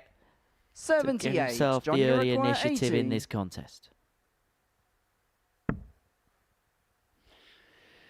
Yeah, shake of the head, because that's one of those shots you should be having at least 1 dart at tops. Want to keep 60. it straight. Tidies it up in the end, but this is a real opportunity here for Uriot. Double top. Game shot in the first leg. Now, a Twan 14 Uriot. dart break for the Dutchman. Second leg is Twan to the very Positive first. start. Game on. And how often do you see it that someone gets that first win under their belt? And it, like you say, perhaps stats-wise wasn't the most 41. glistening, but it was a 4-0 win over a former tour card holder, someone who has also played at the World Cup, has played at the World Championship. So to get that win, I mean, that must give you a little bit of a confidence boost. 100. Leg side quarter-finalist, Danny Lauby. And trust me, it's very difficult to win matches at Lakeside, isn't it, Laura Turner? It's pretty tough. 119. My record there at the World Championships, anyway, not ideal. Well, the World Trophy when it was held there. Yeah, that didn't go well either. I would ask you what it's like to win at Lakeside, but you cannot answer that question. 140. That's not true. That's not quite true. I have won there previously, but you have to go back to my youth days.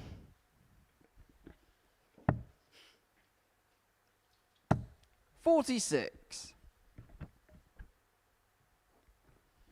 If it makes you feel better, I have played one, lost one on the Lakeside stage. I mean, it wasn't a proper match. It was a test match for the cameras a few years ago. 100.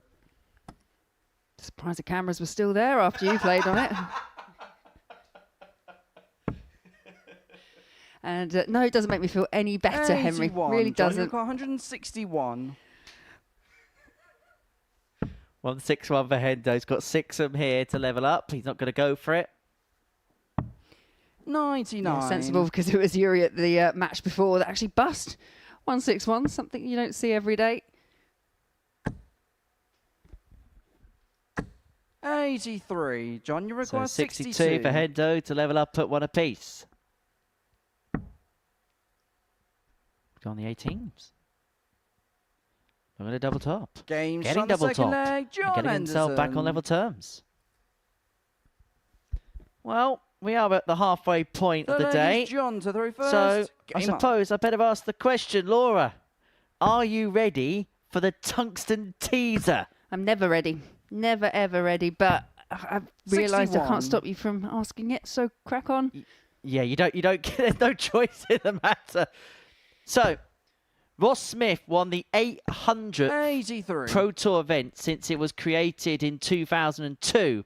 Phil Taylor won the first event, but who won the 500th event? Tweet us at MSS 135. Darts. And if you get it right, you have a point on the Group A leaderboard. Now, to classify what a Pro Tour event is, that's either the old UK Open qualifiers, a Players' Championship event, or European Tour 140. event.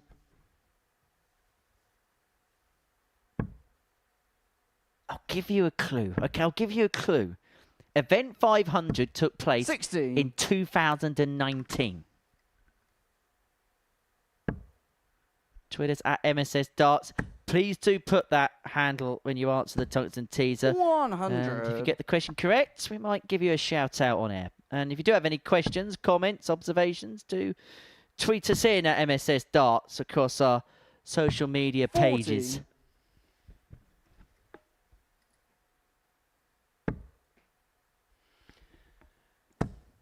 Well, once again, Uriot against the darts is having a 140. really solid leg.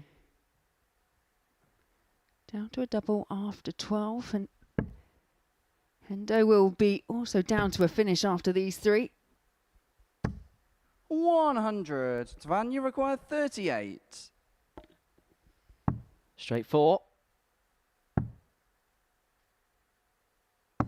And straight James on into the third double leg, 8. Twan Uriot. And that, a break which puts Uriot 2-1 to the good.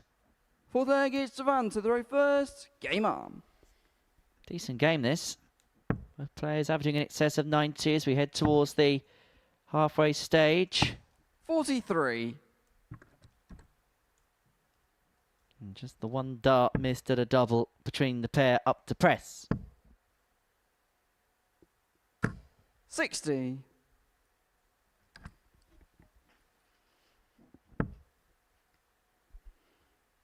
Really inviting first start. He's hit a couple of maxes already today. We'll have to settle 140. for a 5th 140 of this match.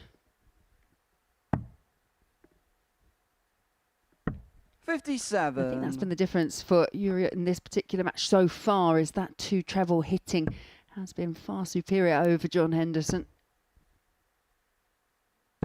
100. Sometimes it's games like this where we really learn the level of a player like Twan. 50. So I think games like this against the likes of John Henderson, a bona fide legend of the sport, naturally, you just raise your game when you're playing someone like the Highlander. 58. And we're seeing it here from our Dutch ADC qualifier this week. 123. Twan, you require 160. 160, no longer a possibility. But again, he's 60. got time. Henderson now looking to set up, needs to apply some pressure. Had a 2 treble visit the throw before. 135. Backs Twan, you it require up again. 100.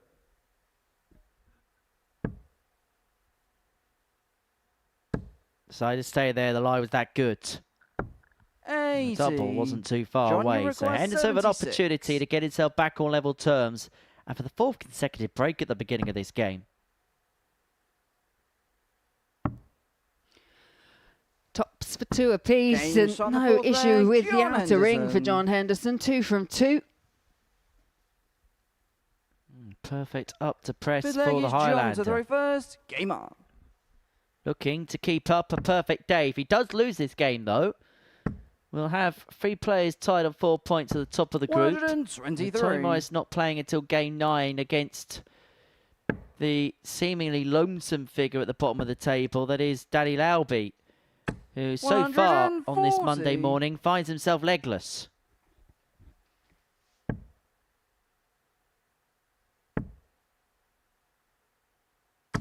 $140. John Henderson is looking to do what neither of these have been able to do this entire match so far, and that is hold 140. his throw. But again, Uriot, he's put it under pressure. He was involved in a similar game against D Green last time out, 100. just that everyone was holding for as opposed to breaking. Ah, the 138. 180. John, you require 138. Well, the 138 now under a lot of pressure from that 180. Yeah, 74 scored. 90. Twan, you require So this 41. for yet another break, and this would be the best leg of the match. Double 16. 11 Game shot on the 5th darter. leg. That is Uriot. superb. Yeah, I might be wrong, but not just the 5th leg is Twan to throw best leg of first. the match, but Game best on. leg of the session so far. Can only recall a couple of 12s. Yeah, it's been a 55. 12 darter, but also been a couple of attempts at 4 visit legs. Been a decent standard for the most part of the day. 85. Played at a real good pace. Really enjoyable watch this. If you're watching on Pluto TV on your smart TV, and if you do have plans on this bank holiday Monday, 58. don't forget to take the darts with you. You can do so by downloading the Pluto TV app. It is available on the App Store, Google Play, wherever you get your apps from. You can watch it on your smartphone, iPad, or any such device. 96. And take the darts with you. Who knows? You might be heading out to the beer garden this afternoon. You can watch the Pluto TV darts as you sip a gin and tonic. 100.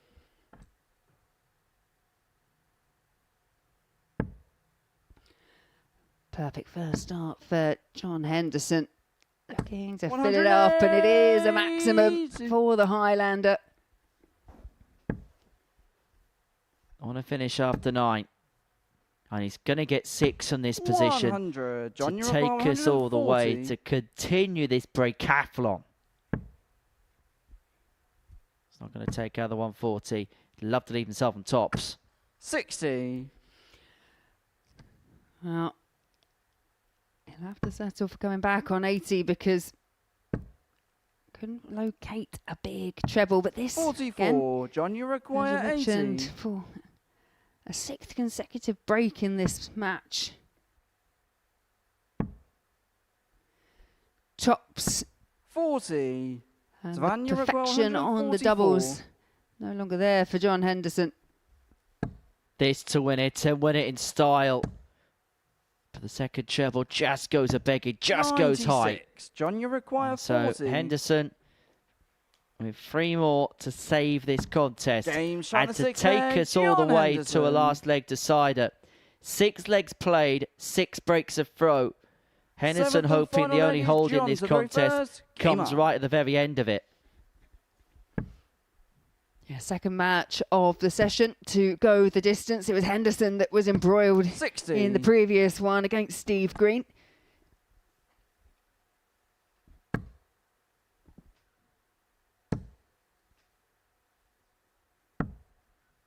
Shake of the head in the background there from Hendo as he knows he's done a lot of hard work to get himself back to a last leg decide, and then on throw is just given Twan an opportunity to 100. take full advantage. Yes, he hits a ton there, but if Uriot can hit something similar, he still bosses things in this decider. Yeah, well, you mentioned earlier, John Henderson, very much a bit of a 41. first start merchant. When he gets it right, he's able to replicate. But the adjustment isn't always on point. 85. Big recovery the last.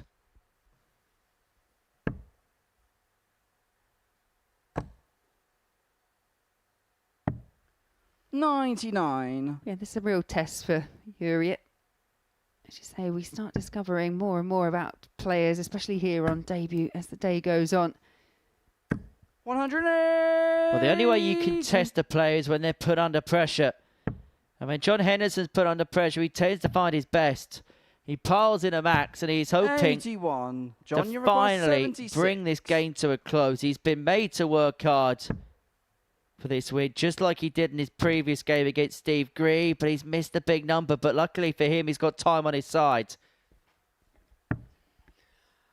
39. Well, that a real mess of things there at the tail end of that throw for John Henderson.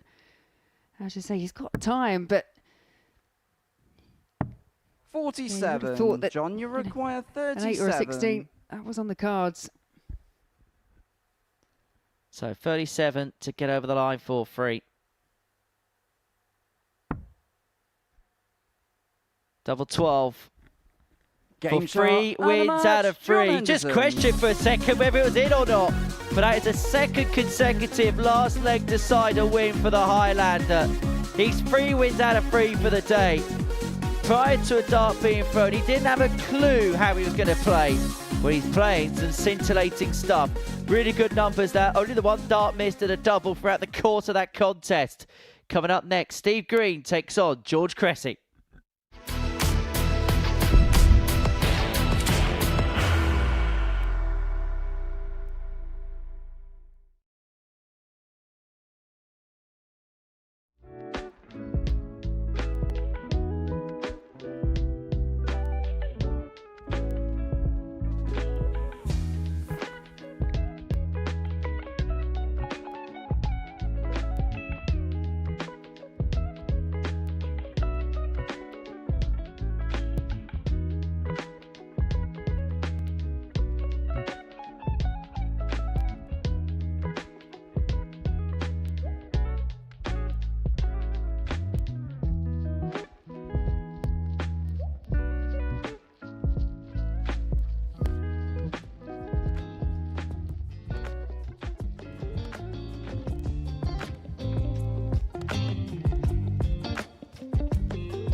6 of Classen.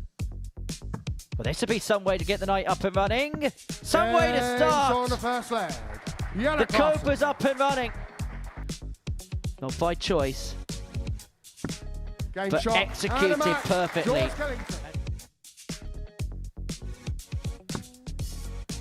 It's a great guide with the first Game and shot. finds And it a with the match. second, Third and it is. But there's also the expectation. And there On was the first leg. plenty of expectation.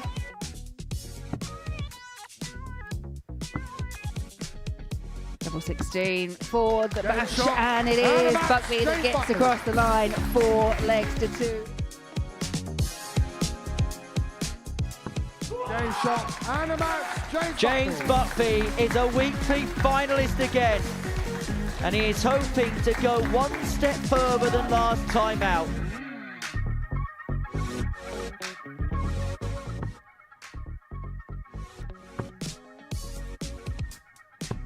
Game shot. Archie And a Self match. will take Archie on Self. James Buckby to be the next young gun.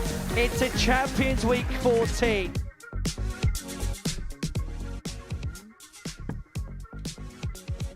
Now double 2 is the target. Is that awkward? Game Not shot. at all, and And it's a match. Archie Self who Modus gets Super across Series, the line 13. eventually. Week It was an 4 champion, emphatic start Archie from the young Self. 16-year-old. Ladies and gentlemen, your Week 4 champion is the Archer, Archie Self.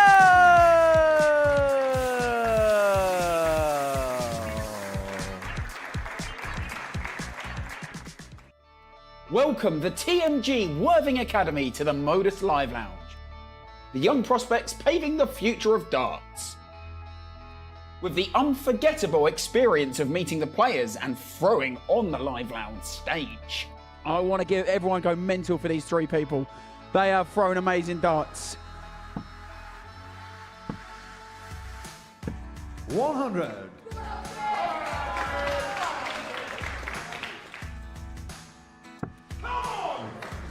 So the game on that one is to Owen. Well done, Archie.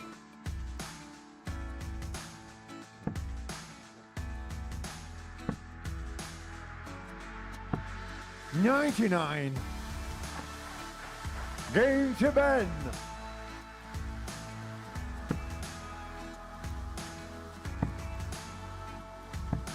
$58. Aussie. Ben. Aussie. It's Archie.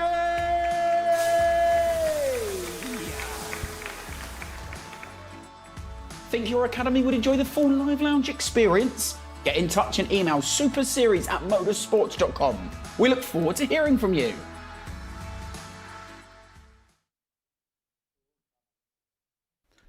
Welcome back to the Modus Super Series, where before the break we saw John Henderson get the better of Twan Uriot by 4 legs to 3, average of 92.61, 4 from 5 in terms of the finishing for the Highlander in that one. And so we head towards the halfway point of the day and a meeting between Steve Green and George Cressy. For Steve, still awaiting his first win upon his return to the Live Lounge, fresh off the back of a Champions Week final. That was a 4-3 defeat in the end to Jack Drayton. We'll see the defending champion at some point in the coming weeks. As for George Cressy, he's played some good stuff. First leg is 1-1, Steve lost to the very 1. first. Beat Game on. Twan Uriot by 4 legs to 0 in his opening game before losing 4-0 to Tommy Morris in his second, although not much could have been done about Tommy's, in particular, scoring in that particular contest. Did struggle to get over the line, but for the most part, 135. completely outplayed George in that one. This feels like a bit of a litmus test of both, because actually, if you measure out the level of performances today, 93. there's not been too much in terms of a separating factor for either.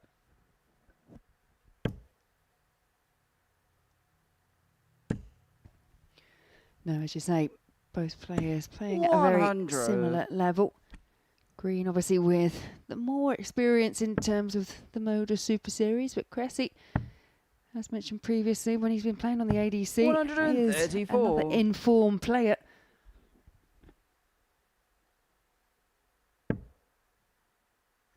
Yeah, as we mentioned, some of the numbers. 58. So average for Vault 16.0, 83.48 across 131 games. Granted, yes, they're shorter format games than we play here, but still a relative guide to the level that he's been ascertaining because it's such a big sample size. And that max leads them on 94 after 9 to get an opening leg break. 100. Good Georgia pick for the require last, just to keep 94. Cressy honest.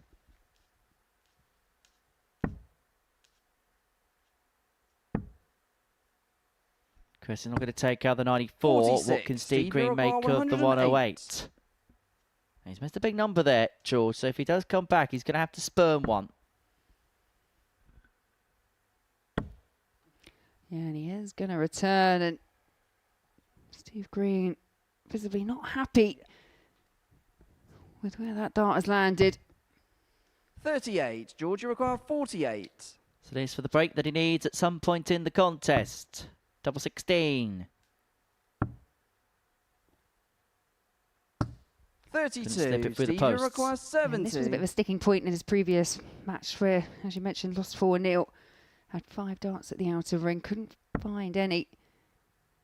Is he about to get punished once again? He is. It's cleanly taken in the end for Steve Green. No mistake. 1-0. Second leg is George to throw To the first. Welshman. Game on. Do have a Welshman in Champions Week already. Michael Huntley winning week 1 of the 16. series. Closely followed by Northern Ireland's Neil Duff in week 2. Of course, Neil Duff's at Champions Week. Kind of feels like it wouldn't be Champions Week now if Neil wasn't a part of the action. 100. If Neil Duff and Derek Coulson isn't there, then you cannot call it a Champions Week. Just call it week 13. Yeah, just looking at the 100. locations as well that George has been travelling to when it comes to playing on the ADC, because obviously for listeners out there that aren't aware, there's many competitions spread across the whole of the UK and further 93. afield in various countries across the globe, but obviously Tunbridge being the main one, but has made it over to my neck of the woods, I've just 100. realised, coming over to Cobham not that long ago, obviously picking up the title there. It's a club that I used to play for, actually. 96. And home of the 5th best service station in the country, according to a recent poll. It is actually quite decent. I drive there because it's got a 24-hour McDonald's. That used to be every 140. Saturday for about 5 years. Used to stop at Cobham as we got on the M25 once upon a time in a previous trade. Yeah, that's definitely my neck of the woods there. 58. Georgia require 101. 101 for Cressy to square the game up.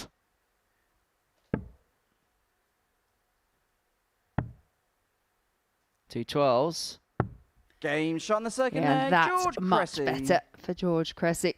His first ton finish of the day. The leg is Steve to throw first. Game on.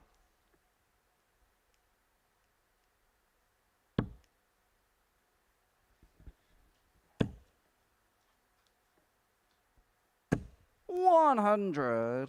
Yeah, there was actually a TV program that was on the telly last night, and they did a survey of the best ones in the country. 60. Yeah, Cobham, sorry, it came 6th, my apologies. The top one was the Gloucester services on the M5 northbound and southbound in Gloucestershire. 57. So we've gone from you talking about the weather to taking us on a tour in America 100. to now service stations in the UK.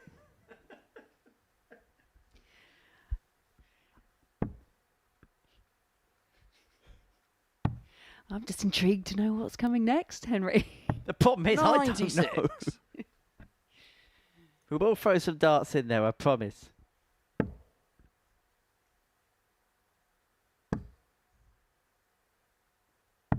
$59. It's Bank Holiday Monday. We're allowed to have a little bit of fun.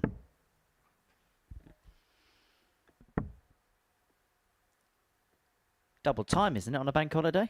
75. I think I might be pushing that one. Yeah. We can but dream, Henderson. 100. Well, 6 here for Steve Green to put himself 2-1 to the good in this contest. That's a good switch. Very good indeed. 131. 42 left. His doubling has been okay with a little bit of squiffiness added in. 134. Steve, you require It's a word 42. you don't hear often enough. That's double 16 for Green. To take the lead back once again. Game shot in the third leg. Steve Green. Well, 2-1. Steve Green leads this game. Fourth So leg with is enough George performance to throw up to first. press. Game on. Cressy playing well, but finding himself on the wrong side of the scoreline. 100. Yeah, and that start there, there's 10 points difference in the average. But that's why we say averages. Yes, they're a great guide, but that's all they are, because the important numbers on there is it's 2-1 in favour of Steve Green.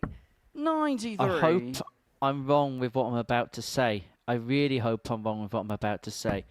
But at this present moment in time, George Cressy's just becoming one of those players, and we see it here every now and then. 41. He's playing well, but just constantly finding himself on the wrong end of scorelines. Happened in his previous game where he played decent, missed 5 darts at a double, got beaten by Tommy Morris 4-0. Did win that first game against 100. Twan, but at the moment, Steve Green is just doing enough to keep his neck above water.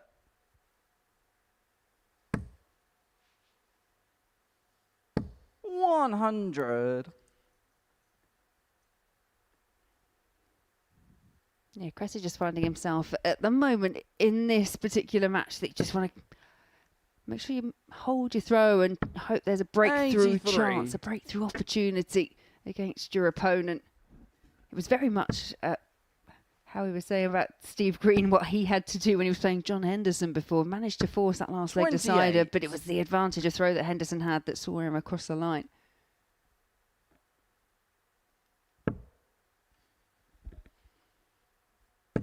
A mop of the brow. It is a very hot day here on the south coast. 90.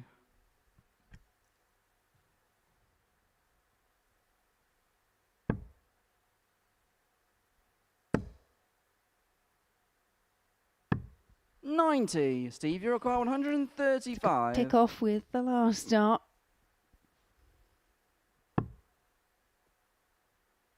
Trouble 20 for the bull. Unable to find, and so Cressy will come back, although 142 is the task required to 63. square this game back up at 2-2. George, you require 142. Does he stay there or does he move? Stays there, double 11. 120. Just wide of the mark. Steve, you Yeah, there require was no 72. hesitation, was there, in that option? Cressy, like the lie of the treble 20. And now there's a little bit of pressure applied here on Steve Green, who's looking at tops, and his finishing has been pretty Game good shot on the fourth in leg, this match, Steve and it Green. continues to be so, as he is now 1 away from his first win of the day. Fifth leg is And Steve importantly, to throw has the darts first. in his hand to get over the line. Cressy missed a dart at double 11 for Game the on. 142. Is that the moment the game changes, and the game changes in the favour of Steve Green?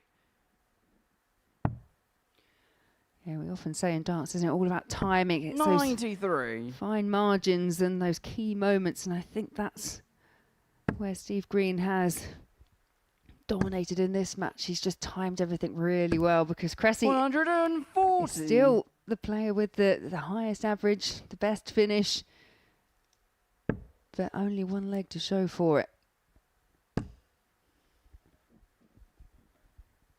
100. Well, there's a word that gets bandied about a lot in sport, and that word is momentum. At the moment, George Cressy's getting no momentum. Playing well, but getting nothing for it. 100. It is not a word that I tend to use, momentum. I get in trouble if I say it out loud. 98. I can already hear Rod Studd crumple up his morning newspaper as we speak. Hope you're well, Rodri, if you are watching. 140. Well, once again, it's a good leg for George.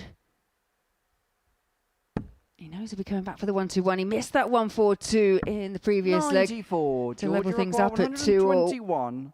But this would be for a break. Yeah, 15 scored. And the break opportunity no longer can arise. So Steve Green, a treble, a single, and a double away 89. from a Steve, you require 4-1 116. victory. Yeah, 5 scored. Well, now the shot no longer on for Steve Green. If he's to get across the line in this leg, he's going to have to hope that George Georgia cannot require convert this 32. double 16. He set it up beautifully.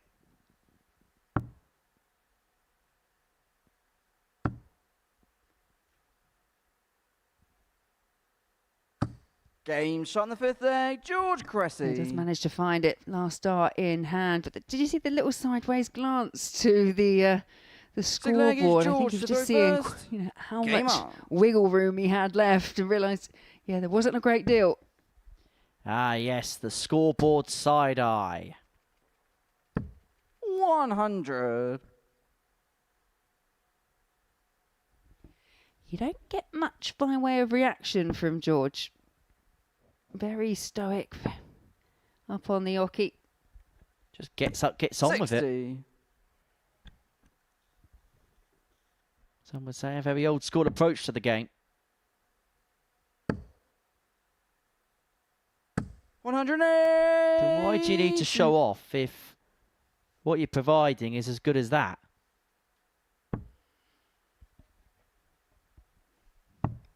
Yeah, everything makes very good reading for George in this match, apart from the fact that he 60. is still behind. Hasn't had the lead at all in this match and now looking to force another last leg decider.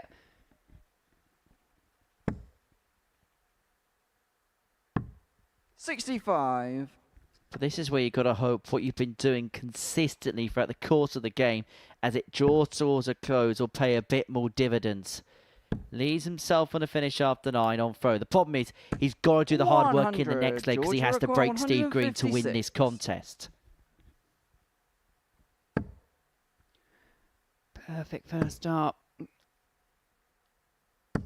83. Just one for the last. Makes life a little bit more difficult for himself. Means he may only get one dart as at a double as opposed to a most probable guarantee of 2.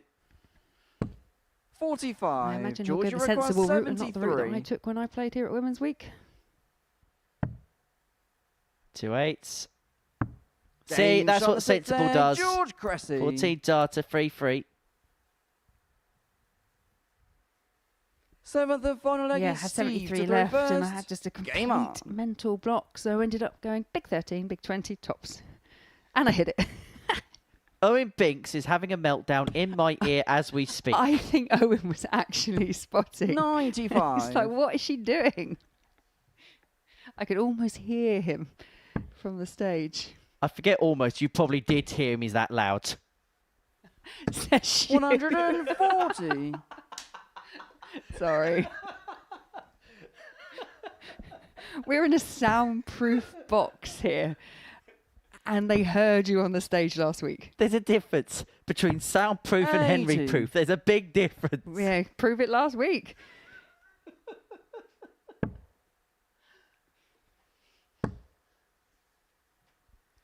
Just glad it was James that it happened to and not somebody else who maybe would have taken a bit more umbrage and is a bit more stronger than me. Put it this way, I'm glad it didn't happen when Boris Kirchmar was playing.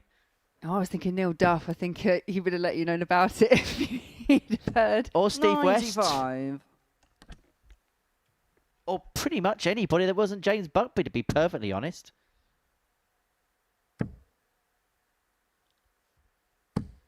$45. Well, Cressy was in a really strong position 3-6 darts into this, but it's a bit of a slip there, which is allowing Green to just reduce the deficit throw by throw. 99. Leaves himself on the champagne shot.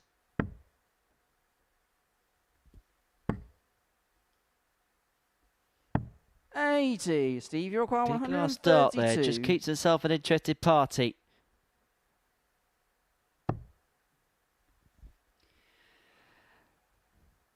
Yeah, the reaction tells you everything. The beauty of the 1-3-2 is if you can get anywhere near the 25 ball, this shot is 42. still on. George, you require It was a big 136. slip, a big miss for Green. Cressy has to be perfect. And he's not going to be. So Steve Green should at least get a dart at the bullseye here to win this game 4-3. 96. Steve, you require 90. The problem is, with Cressy sat on top, so he may have to take out this chance. He's going to get the booty bonus of 2 at double 15. Moves on the inside. Cressy's going to come back for 3 at tops. That is the only danger when you're going for a double at double 15. George, Go you inside require and 40. your throw's pretty much over. 3 in hand now for Cressy. Double 10. Game shot. And double the 10 match, George is Cressy. pinned eventually. Cressy finding a way. He was 3-1 down in that match, but rattled off the last 3 legs to get the better of Steve Green, to deny Steve his first win of Group A. That there, the stats, they all make for quite good reading, but coming up next, it's Danny Lauby and Tommy Morris.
Welcome back to the Modus Super Series. And before the break, George Cressy got the better of Steve Green by 4 legs to 3. Game 9, a meeting between Danny Lauby and Tommy Morris. On your marks, get set and go, because this is going to be fast and furious between the pair. It is like Usain Bolt and Lewis Hamilton in a race with one another. It's going to be fast. I get that, but I feel like that's a really unweighted kind of... First leg is Danny to throw Usain Bolt. first. It's Game on. fast for someone who's not in a car.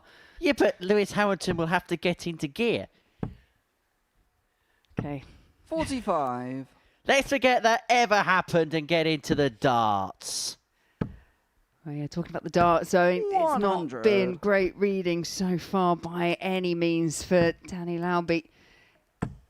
Lost both his opening matches, 4 60. legs to nil. Yeah, he's been legless so far today, is Danny Lauby, hoping to 57. change that fact. But the problem is he's taken on somebody in Tommy Morris who provided, so far today, the performance 100. of the group. An average of 93.94 and a 4-0 win against George Cressy last time out. And in fairness, it was 45. the average dipped in that last leg. Specifically, he was pretty much in excess of a ton for quite a lot of the match. 60. And there's a few darts towards the finishing line which curtailed that particular average. 59. But seemingly in good stead is Tommy, in keeping with the year he's had. As for Danny, he's not been able to get going whatsoever. Now, he's never traditionally 140. been a Group A player in terms of he's never played his best darts in this group. But this has been rather abjectly below 100. par for the Danny, you American, require up 96. until now at least. Yeah, he's got a chance. He's got 2 in hand at double 18. That's double 9. 78. Tommy, you require 140. Missed a dart at a double in his first game, missed 9 at a double in his second. And has missed a couple here, but 100. we'll Danny, get you 3 require more. 18. A double 9 and derivatives. Only problem is this time around, Tommy Morris is breathing down his neck, and that's rather awkward. Yeah, it's awkward. And also, in the back of your mind, you don't want to go inside. Or you don't want to go in the wrong bed No either. score. Tommy, you require 40. Just all went wrong there for Danny. Probably a summary of his day up to press. Double 10. Tommy Morris has had a love-hate relationship with this double so far today. But he Game loves shot it on the there. first leg. And Tommy he gets the Morris. break to lead 1-0. Second leg is Tommy to throw first. Game on.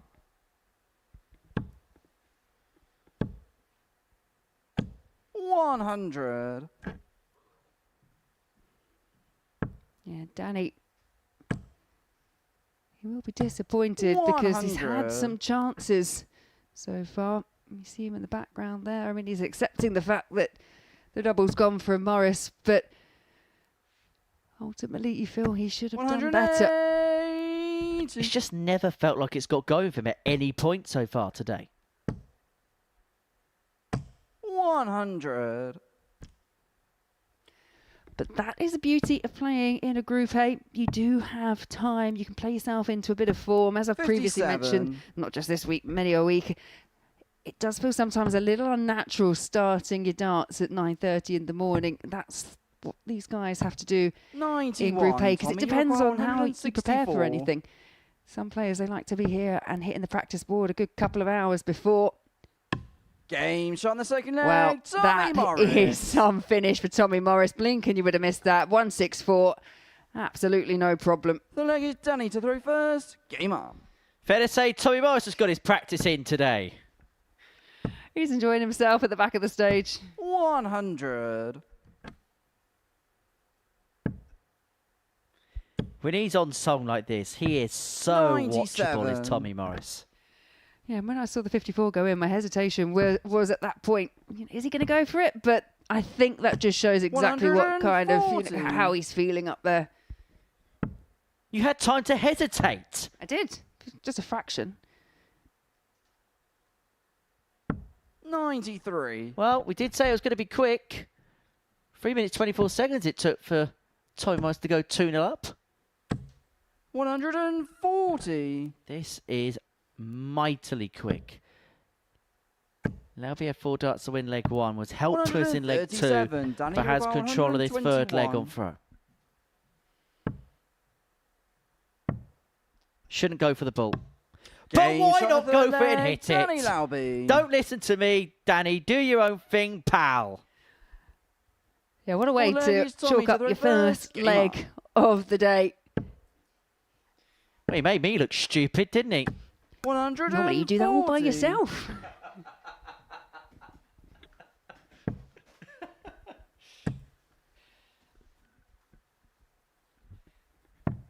$57. That was almost an ironic look of, where's that been? 180. Only problem is, I think it's given Tommy Morris some gusto. Yeah, Tommy doesn't normally need too much ammunition. 60. Don't poke the hornet's nest. 97. And Morris here has brought his average to just under the 103 mark.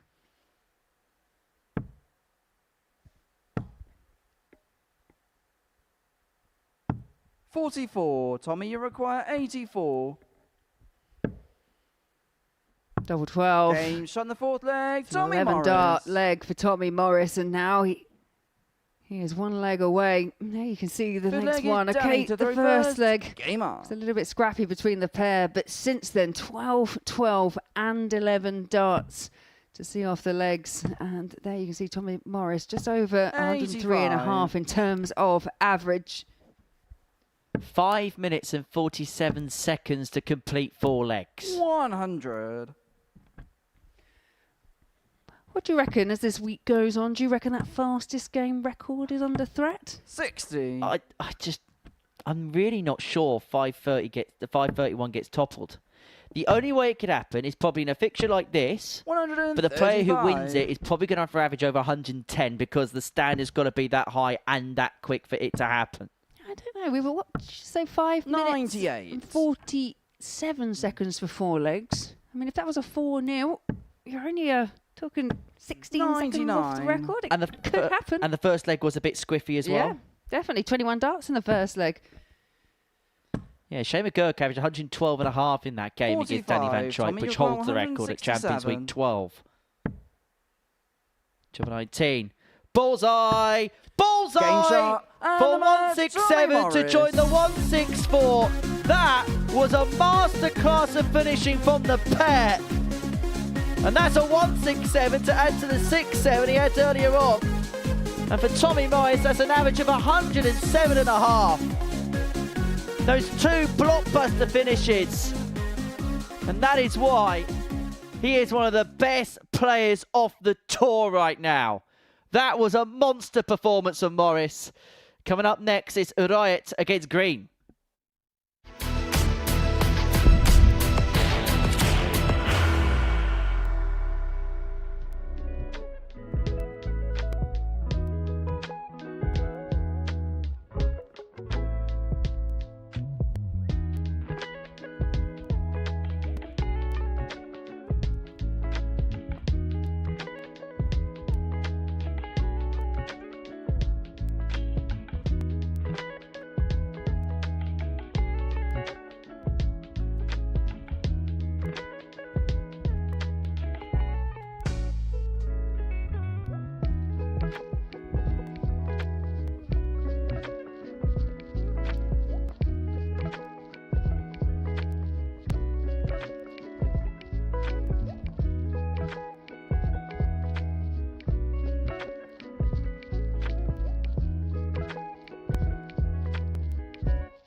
Before the break, we saw Tommy Morris with an average of 107.5 get the better of Danny Lauby by 4 legs to 1, aided and abetted by 2 monster finishes.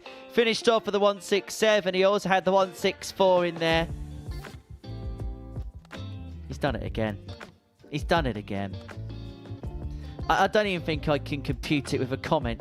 Anyway, that's what we've seen so far today. Before the break, Tommy Morris got the better of Danny Lauby by 4 legs to 1. George Cressy beat Steve Green 4-3. John Henderson beat Twan Uriot by the same scoreline. We're going to see Uriot take on Green, Morris take on Henderson, and Cressy take on Lauby in this round's worth of games. Let's have a look at the league table, because we'll see the top 2 unbeaten players go head-to-head in Game 11 of our session. Morris and Henderson, 6 points apiece. Cressy on 4. Uriot with the solitary win. Green and Lauby, well, they are cellar-dwellering at this present moment in time. Well, let's see 2 players in the middle portion of the table go head-to-head as Twan Uriot and Steve Green go head-to-head. We kick off round number 4 of our day here at the Live Lounge in Portsmouth. It's a beautiful day here on the south coast of England, not a cloud in the sky. However, grey clouds could begin to arise in the mind of Steve Green if he loses this game, because it would be 4 games played, 4 defeats for the Champions Week runner-up in Series 13. And as for Twan, well, he may have lost to John Henderson last time out, but he showed us glimpses of what he can provide. Average just under 90, 3 from 5 on the doubles. Lost out in the last leg to side. And what was actually, in the end, a breakathon, apart from the last, where Henderson got the game's only holder throw. To throw first. Game on. Yeah, provided us with the best leg of the session. 11 data to get one of those breaks of throw that you mentioned. 58. Yeah, so far, there's quite a lot to like from Uriot.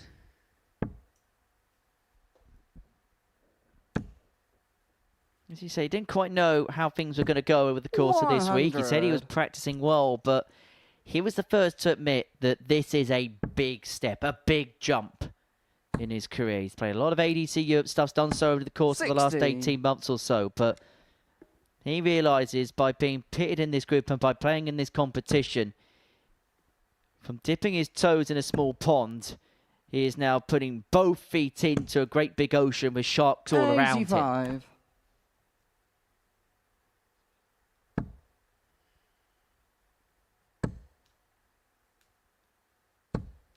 100. Yeah, as you mentioned, in terms of anything away from ADC, it is just that appearance at the Dutch Open in 2023. 54. Tournament. You've not been there before, have you? No, but I'm fully planning on. You have to. I think it's like a little bit of a, one to tick off the darting 45 bucket list. Only problem is I'm trying to find somebody to play pairs with, and nobody wants to take me up on said offer. No comment. 43. I'm sure when you get out there, honestly, there's just so many people. Actually, I say that, but quite often these big events now, they're all pre-entered. Well, it sold out last year, 140. 5,000 entries because all the competitions all sold out. Yeah, because didn't Jacques Neulat and Vincent van der Voort play as a pair or something like that? George Noble played in it a couple of years ago. Yeah. I think the pairs match that stands out most to me is a couple of years back with Bo Greaves playing alongside Joe Rolls, wife of Nick Rolls, one of the resident referees here.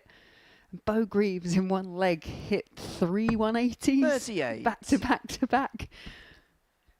Just remember Aileen playing against Aileen de Graaf and her reactions like, what are you doing?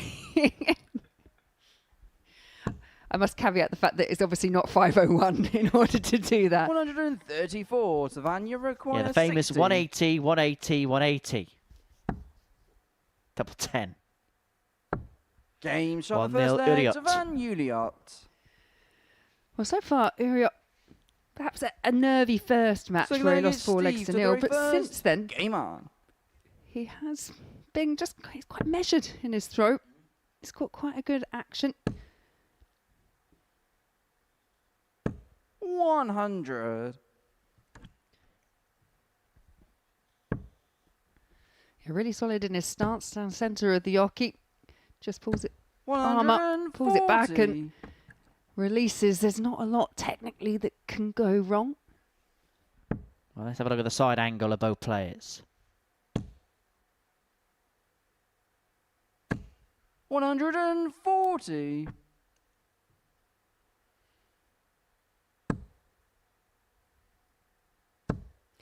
Steve Green plays with very much more kind of an open body towards the side. 100. All of it, you'll notice that. Yeah, you'll notice with Steve that both the shoulders facing towards the outside, so very square on when he approaches the board. 100. It's just the elbow position for Steve. When he sets it back, it's almost like a straight line all the way down to the floor. Whereas Uriot, you see the difference in the shoulders. 57. Just very much more Steve, toe facing forward. Throws are all very unique to players. It's not one size fits all, which is what makes this sport rather unique. It's not like, say, for example, snooker, 97. where in terms of technique, things have got to be a certain way for you to get success.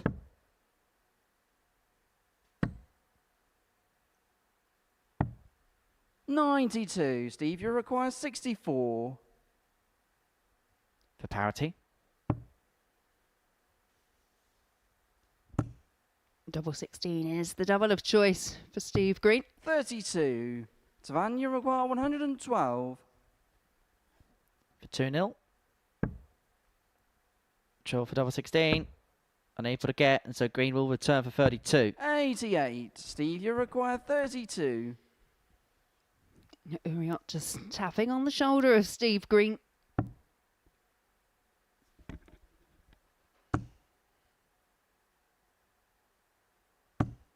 No score. And that Twan, you feels require potentially like a 24. major opportunity missed there for Steve Green. Uriot returning for 2-12s for 2-0. Sixers. Game shot in the second leg. There Twan is the break Uriot. for Twan.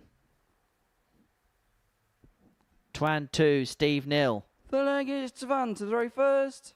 Game on.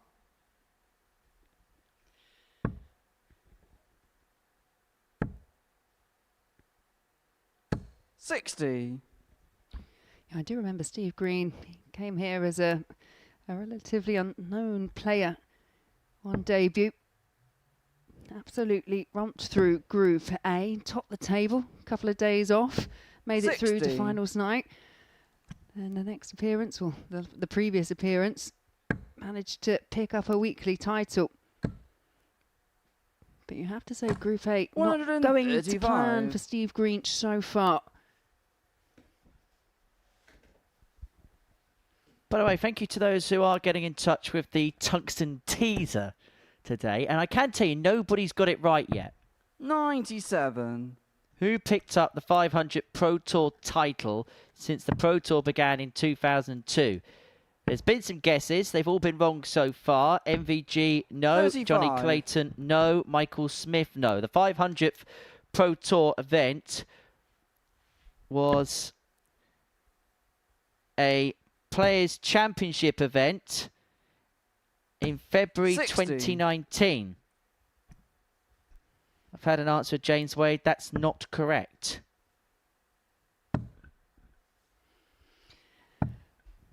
$42. I reckon more clues. I mean, there's a few players it could be. What? Nothing too obvious, but maybe was it their first title? Have they won a lot of titles? Come on, Henry. It was their first title. Ooh. 60. See, now I just want to ask more questions, I'll be honest. I'll tell you what, if nobody gets it by the end of Morris and Henderson, I'll give you one last clue as to today's tungsten teaser. 43. Thank you to those who are getting in touch. Don't forget to give us a follow at MSS Darts across our social media feeds.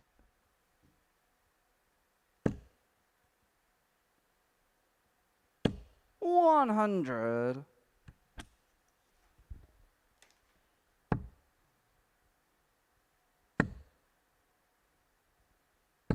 $45. Steve, you require 124. 124 for Green.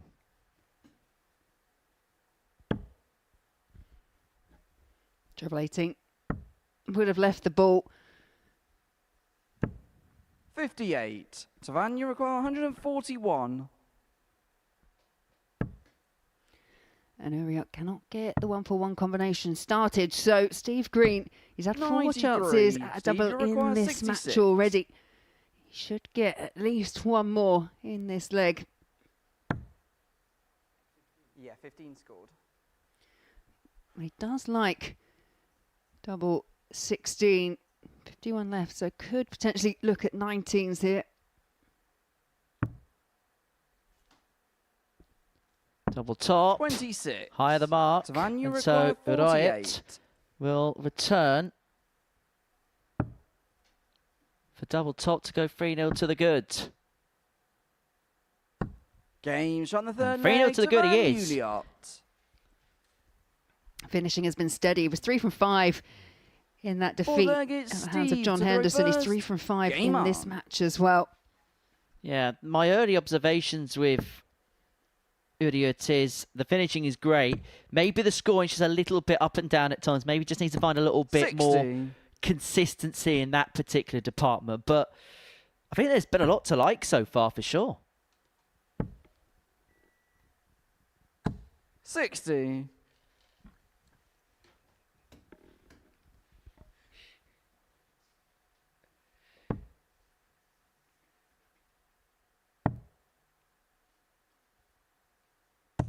$58.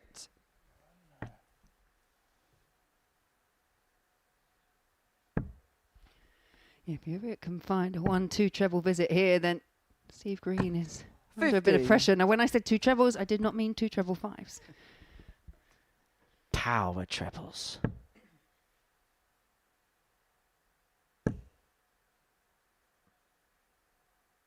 $60. No power treble there for Steve Green either, so Uriot has got away with that somewhat, providing he hits big here. 43. And this leg's just starting to get a little bit messy. Neither player being able to find a big treble up to press. 60. Beginning to get rather edgy.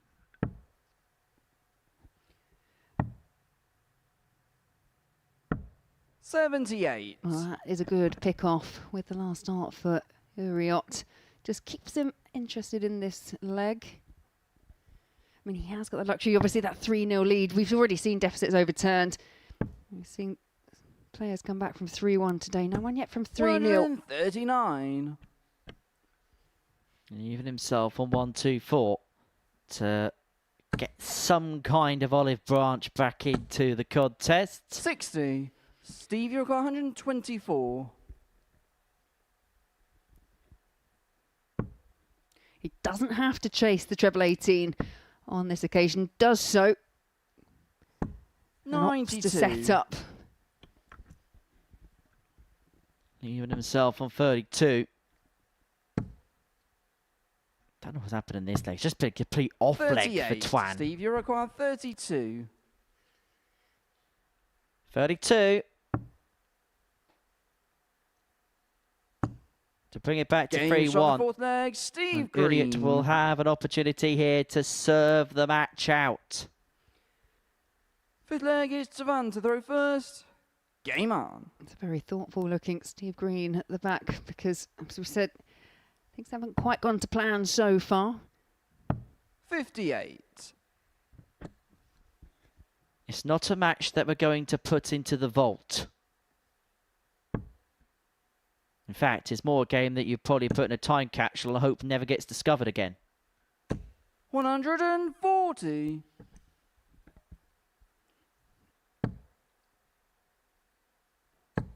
But Uriot has just taken his foot off the 55. gas.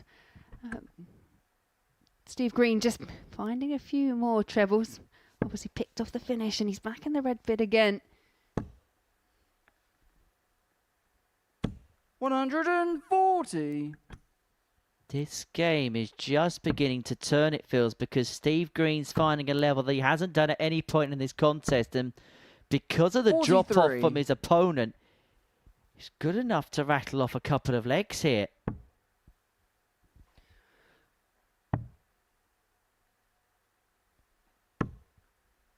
$43. At 3-0, Uriot was kind of dominating every metric.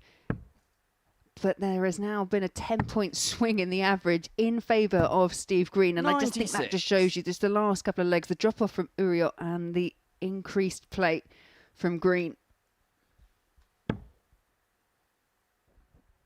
All about leaving it tidy. 98. That'll do. Should get a dart when he comes back to break the throw, return it to 3-2. 45. Steve, you require 80.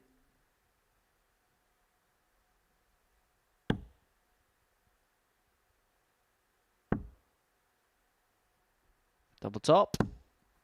50. Just a fraction too far to the left. But he has time and he has options on double 15. 140. Steve, you because require there's now 30. pressure on this. If he doesn't hit it, he Game might shot the lose the fifth game, leg, but the Steve band Green. play on.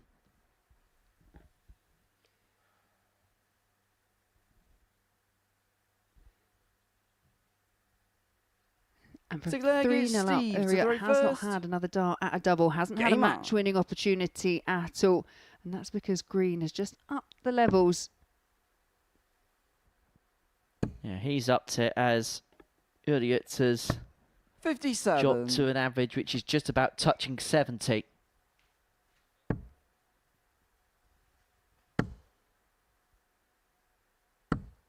$83. It's a horrible feeling when you've got that kind of lead and you think everything's going right. You feel quite comfortable. And then your opponent starts pegging you back. You feel the panic 140. setting in and increasing leg by leg.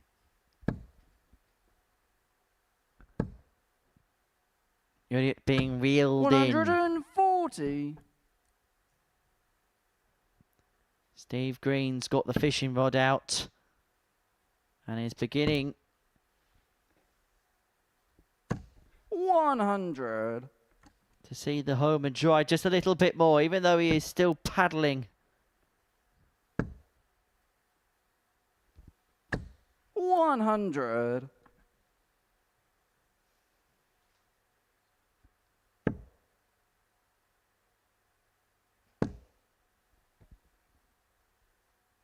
$60.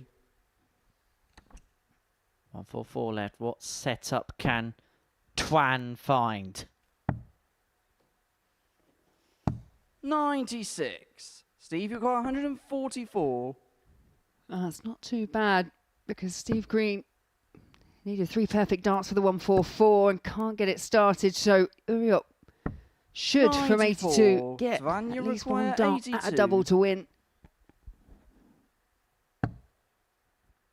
Double top. 2 10s to get over the line. 62. 2 match darts have been Steve, missed. you require 50. 2 missed for Twan. Green to keep the game still beating. Not 18. there. Twan, you require 20. Big slip from Green and a massive opportunity for Game Uriot, shot. and one And he the is match not to going to Uriot. pass over. He does beat Steve Green 4 legs to 2. The wait for Steve goes on for that first win of the day. It was a match which was dominated by Uriot for the majority. Steve Green tried to mount a comeback, but unfortunately for him, did not quite manage it. Well, coming up next, Tommy Morris takes on John Henderson.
Welcome back to the Modus Super Series. Before the break, Twan Uriot got the better of Steve Green by 4 legs to 2.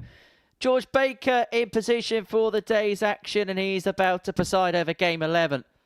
The meeting between the speedster Tommy Morris and the forever effervescent John Henderson. These two have won all 3 of their matches so far on this Monday morning. So somebody's O has got to go. But for somebody, there will be to win a game of completing the card on the opening day of this group. Both players with some decent performances. Tommy Morris with the performance of the day in his last game. 7 minutes and 8 seconds it took for him to get the better of Danny Lauby by 4 legs to 1, averaging 107.5. 2 180s, 4 and 6 in terms of his finishing, and 2 monster finishes. The 164 and then finished off with the 167. 60. And sometimes when players like Tommy have had a decent season on the Challenge Tour, they come into this with heightened expectations, and sometimes they can flatter to deceive as a consequence of it. 140. But he is translating that form from elsewhere onto this stage, and onto this stage quite quickly. 100.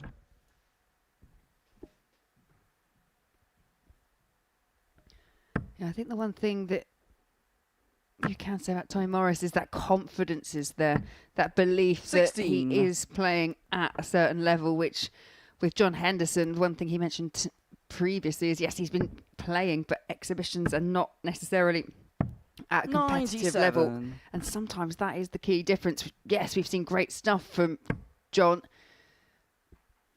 but I just get the feeling that perhaps it started off really well and it's just started to 51. drop as the day has gone on. The rock and roll motion of the Highlander. And sometimes when you've got an action like that, and I suppose apart from John Henderson, most famously Peter Manley, it's all about getting everything timed to perfection. If it breaks down, it does break down rather heavily and rather consequently. 95. Tommy, you require 140. Yeah, it's just an added complication, really, to a throw. 28. It's obviously something that John Henderson has always done, and done to a very high level as well. But as you say, if you don't get that timing right, and it's, like I say, you get...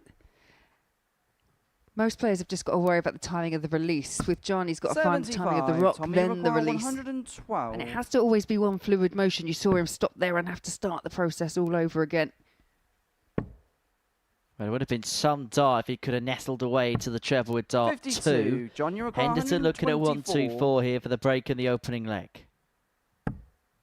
He's going to get a dart. At the bullseye. And he's going to get the bullseye. John Henderson. And that is another big finish to add to the catalogue today. Henderson's already had the 157. He can add the 1-2-4 to the mix. And Tommy Morris, who in the previous game had a 164 and a 167, has been hit by a big one against him. 41. Well, if you recall that 1-2-1 from Danny Lauby against Tommy Morris, almost lit a little bit of a fire underneath the machine gun. 137. We are being treated to an exhibition of the best possible finishing. Hear the rock and the roll of the Highlander throw. 58. And I suppose the drop in grammage, we mentioned it, is supposed to help with the rock and roll nature 92. of that throw ahead. As he said, he's lost a couple of pounds and the grams have gone down to a certain extent. But because of that rock and roll motion, 132. there is a change in terms of weight and things like that. That will severely change things. 99. Yeah, and I guess that's, as you say, why there is the change in the weight of the darts and just trying to get that balance and 83. everything right.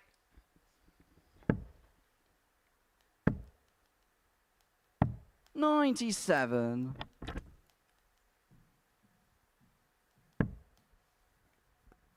All about trying to tap Tommy on the shoulders here. 57. Power Tommy, you treble require would have done 76. exactly that, but Morris here looking at 76. 2 in hand, a double 8. Game shot on the second Just leg. like that. Tommy Morris. Sounded more Tommy Cooper, just Fifth leg than is Tommy Tommy to throw Morris. first. Game on. 60.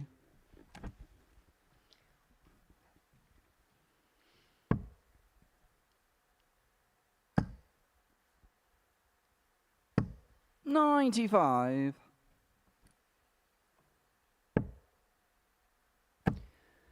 As mentioned, both these players haven't 140. had to suffer any form of defeat so far today. Been slightly more of a testing time, you'd say, for John Henderson.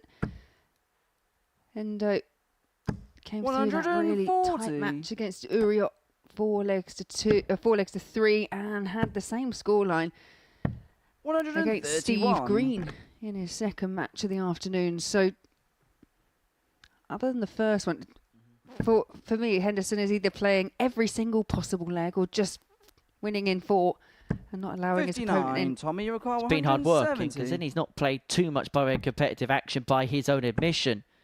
The fact he's having to keep going to the well. 100. Perhaps no surprise if, as the day draws towards the close, you just see him begin to tire somewhat because the match reps aren't as regular as perhaps it once was. Yeah, and you have to probably factor in the fact that we know it's very warm down on that stage as well, 43. and that Tommy, can you be require draining 70. in itself. Is it warm? It's quite nice in this air-conditioned comms box. Game shot in the third leg. Tommy Well, Morris. that was as cool as any air conditioning unit from Tommy Morris. 2-1 to the good. And Fourth again, leg is John to throw first. Game on. 14 followed by a 15. It's world-class stuff from the gun.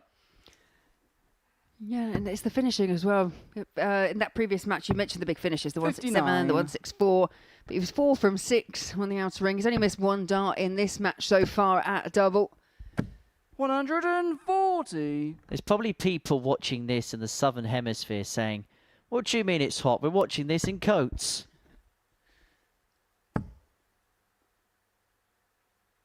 $140. Look, here in the UK, we do not get very many hot, sunny days. Particularly in Portsmouth. 137.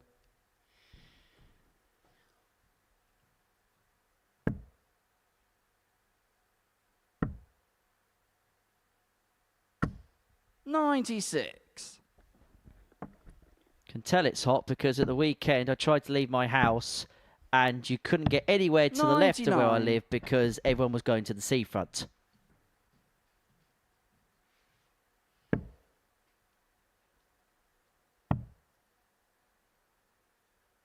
Well, Tommy from 34. Tommy, you require 125.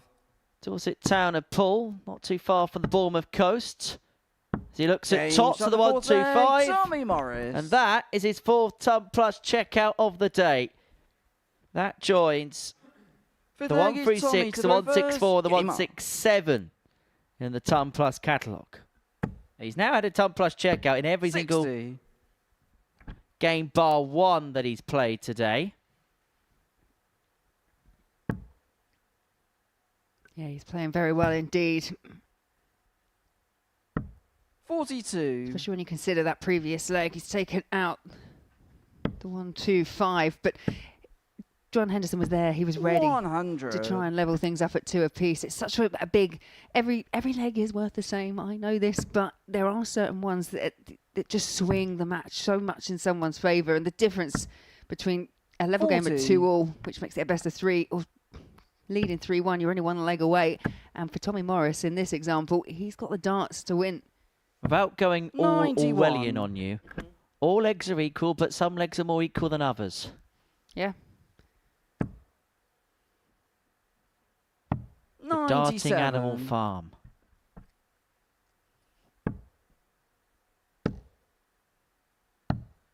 Talking of animal farms, I'm 83. sure Scott Mitchell is tuning into this today. If you are, hope you're well, pal. And I hope the tractor rally went well on Saturday. Oh yeah, I did see some little photos on 81. Facebook. Tommy, you Scott require doing that. 167. He's done it once, but he's not going to do it again. 99. No, but look how much time he's got. Henderson only just over the halfway mark after 12 darts thrown. Needs to wrap it 85. up. Tommy, you require 68. It's another commanding display. It's another brilliant 36. performance. But John another Uruguay, win isn't wrapped 156. up just yet. Yeah, the weight goes on for Tommy Morris and Henderson. And the 156 no longer on. 95. Tommy Uruguay, 32. Double 16 to wrap it up by 4 legs to 1. Game shot. Crash bang and the match, wallop. Tommy It's another Morris. big performance and another big win for Tommy Morris.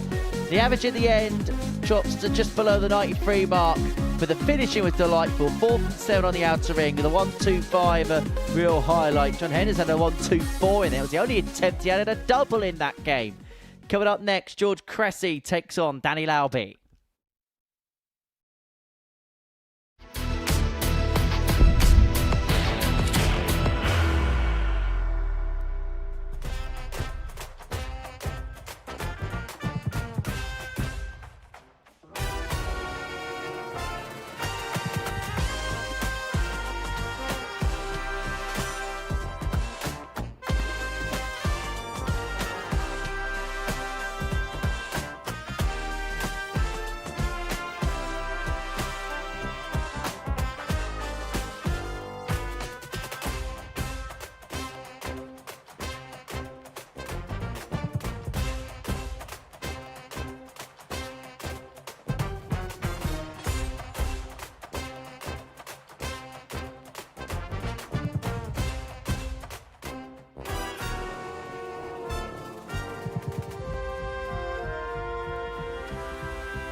Welcome back to the Modus Super Series. And before the break, Tommy Morris got the better of John Henderson by 4 legs to 1. So 4 wins out of 4 for Tommy Gunn so far on this Monday morning. Game 12 is a meeting between George Cressy and Danny Lauby.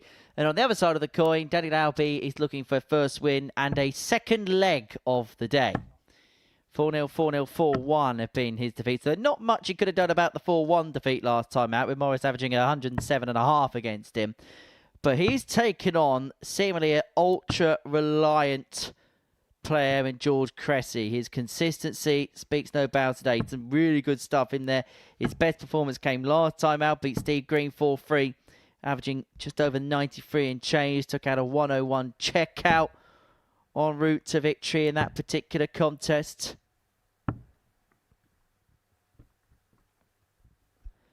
And I'm sure he'll be really pleased with what he's done today, George. There's been a lot of really good stuff in there. First leg is And we looked at the George to throw numbers, we first. delved through them in preparation, Game and we on. thought if he can play to that, then he's going to have success. You can make an argument he's probably played a little bit better. Yeah, there was that. 55. Can't really call it a slip, can you? But missed 5 darts at the outer ring in a match against Tommy Morris, which he lost 4 legs to 0. But 100. as you've already mentioned, Tommy Morris is the informed player of the day so far. Now, nobody, not that since I've last checked anyway, has got the 96. tungsten teaser correct.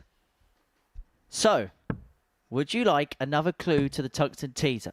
Yes, so make it a good one. 100. The question is, Ross Smith yesterday won the 800 Pro Tour event to take place in PDC history circa 2002. Who won the 500th?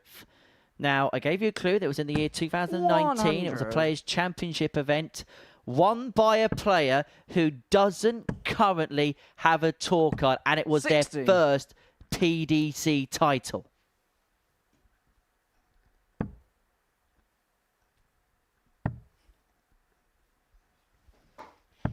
$46.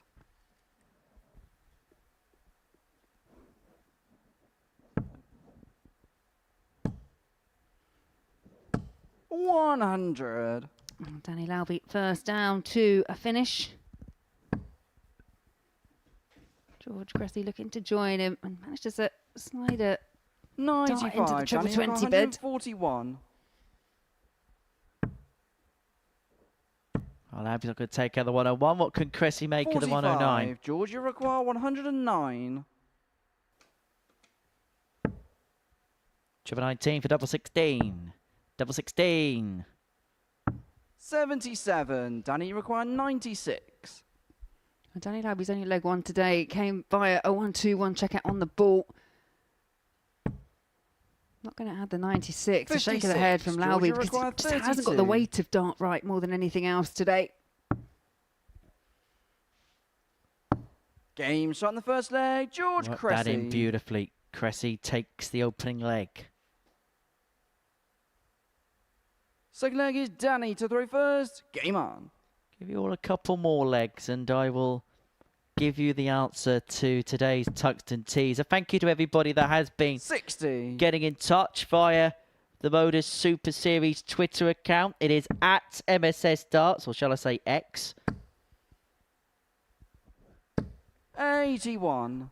But I don't know what you call the posts that you put on X, because obviously Twitter was tweets. So I think everyone still refers to them as tweets because there's no kind of replacement name. Yeah, I've still stuck with tweets. 39. A couple of people have got it correct on social media. Congratulations to Andrew Short and to 58. Doris Donut. I really hope that's a real name.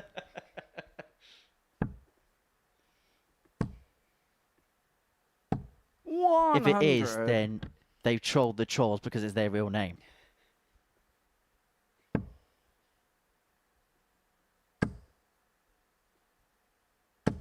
$180.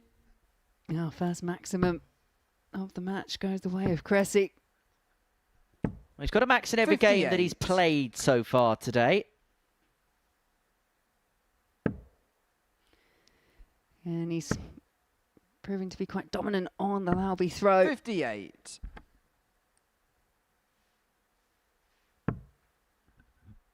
Again, that's what I'm talking about, that weight of dart. It's dropping low. 100. Does Georgia well require to 124. find a treble with the last dart. So a 1-2-4 in the previous game. We're not going to see one here because Cressy is delved into the treble 9. And so Lauby, as Laura rightly mentioned in the previous leg, only leg 1 today is with a 1-2-1 checkout. To get leg 2 of his day, 92. you Danny get the got sense he has to take out a 144. 1-4-4. He's not going to do that. He's just not looked likely today, has he, at all, Danny Lauby? 96. George, you require 32. No, but as mentioned, there is time when you play in Group A to get yourself back into a bit of form. 8. Danny, you require Danny afforded 48. time now in this leg. A big slip there from Cressy. Game shot in the second leg. That's Danny leg 2 of the Lauby. day for Danny Lauby. And we're back on level terms at 1 apiece. The leg is George to throw first. Game on.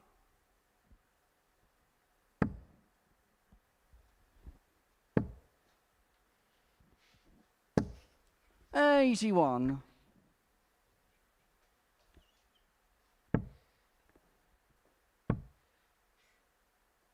$60.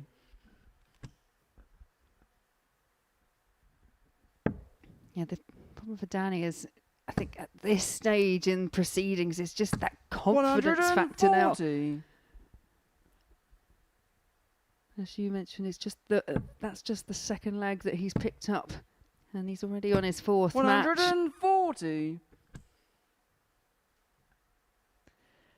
Shall I put you out your misery? Please do. So, the answer 100. to today's Tungsten teaser. The question was, Ross Smith won the 800 Pro Tour event since it was created in 2002. Phil Taylor won the 85. first, but who won the 500th event? The correct answer was Glenn Durrant when he won Players' Championship 4 in February 2019 when he beat 45. Dimitri Vandenberg by 8 legs to 3 in the final. He also would go on to win the Premier League, but no one knows about that. 100. George, you require 135.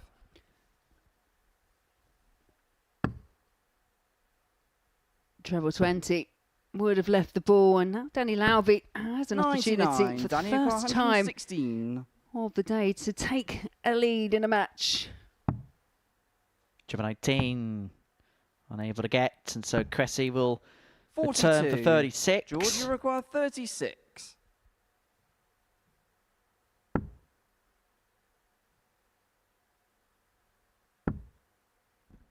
Double 9. Game And it shot in the goes, third and leg, Cressy George leads by Cressy. 2 legs to 1. I don't expect Glenn to respond to that Fourth leg because is I Danny believe to that throw he's first. Game currently in hiding following his beloved Middlesbrough's mauling by the Tigers at the weekend. That could have been you, Laura, if you didn't go spying in training grounds. 140. Me personally. Not you personally, but... Yes. Don't want to talk about it if I'm honest, Henry. I'd rather talk about my Lakeside record. 45. 30 degrees in Portsmouth, but -4 in Southampton. 91. Well, this has proven to be a better performance here for Danny Lauby. 85.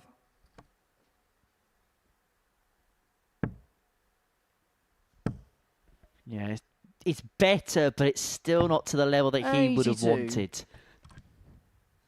No, I think for Danny, it's just where that first start is landing. I mean, now starting to see a little bit of frustration from George as well. Well, we speak a lot about FDM's first dart 44. merchants a lot, and particularly with the pacier players the likes of a Danny Lauby, of which there's not many quicker than him. That first dart is almost everything to him. 94. Good recovery, the last.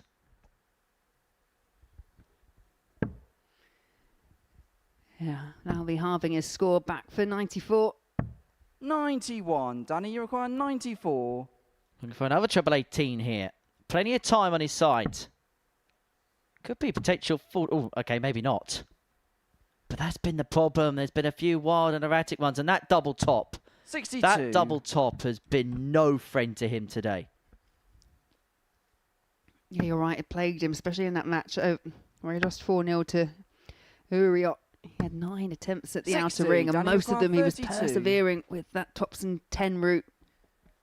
Obviously, on that occasion, he had no other choice but to go for tops on the back of the treble 18. But I just Game shot on the wonder fourth whether there, there's a Danny choice of going for Lauby. one target or the other, that he has to prioritise the 16s over the tops, because that's working where tops isn't. And I tell you leg who's is really George good to at throw working out first. those types Game of on. situations is Connor Scott, where tops would be a preference. However, that doesn't go to plan. He's not afraid to switch to 16 and 8s, 100. just to mix it up a little bit. Ironically, his favourite doubles is double 14 and double 13 140. because of the proximity in the board, but the breakdowns don't quite work out.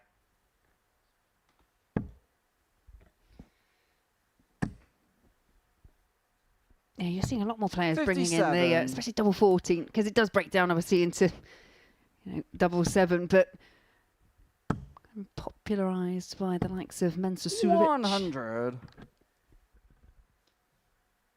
Well, once upon a time, when Mensah was just beginning to make the big breakthrough, his insistence on double 14 was almost frowned upon. Now it's 180. commonplace. That's a bit like the insistence with Luke Littler. He 100. absolutely Georgia adores require double 15. 164. I said it before, and I'll say it again. Double 15 is like matcha. It's green, and it's ever so suddenly popular. 98. Danny, you've got 161. Oh. Someone opened their wallet. First round's obviously on George Baker once we're done.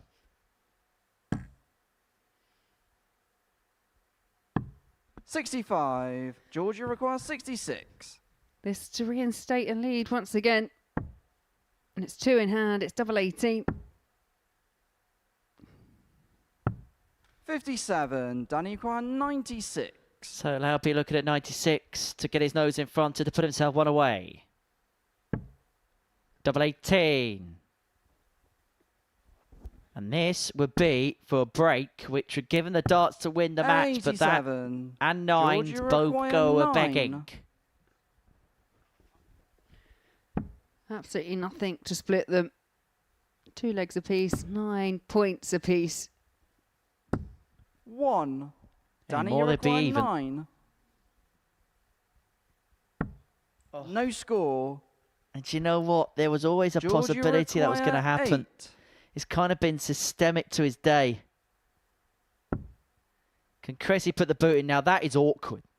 Little part of the bottom side to Game find, shot on the but he fifth finds there, it George brilliantly. Cressy.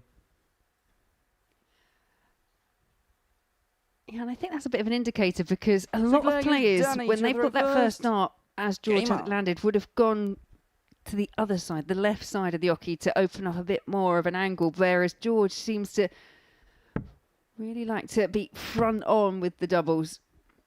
100. As Danny Lauby missed a gilt-edged chance to get his first win of the day.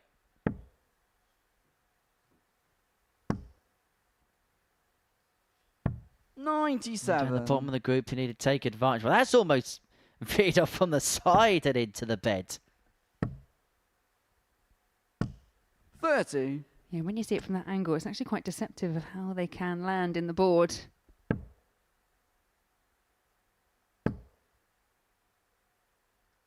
Well, maybe in George's last 140. game, we might try and get a camera angle of the darts floating overhead, and we can kind of see the true trajectory and angle of entry. 42.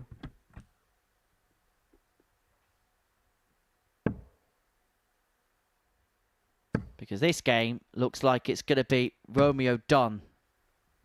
95. And as for Danny, he had chances in that previous leg to 140. be within one of the match himself.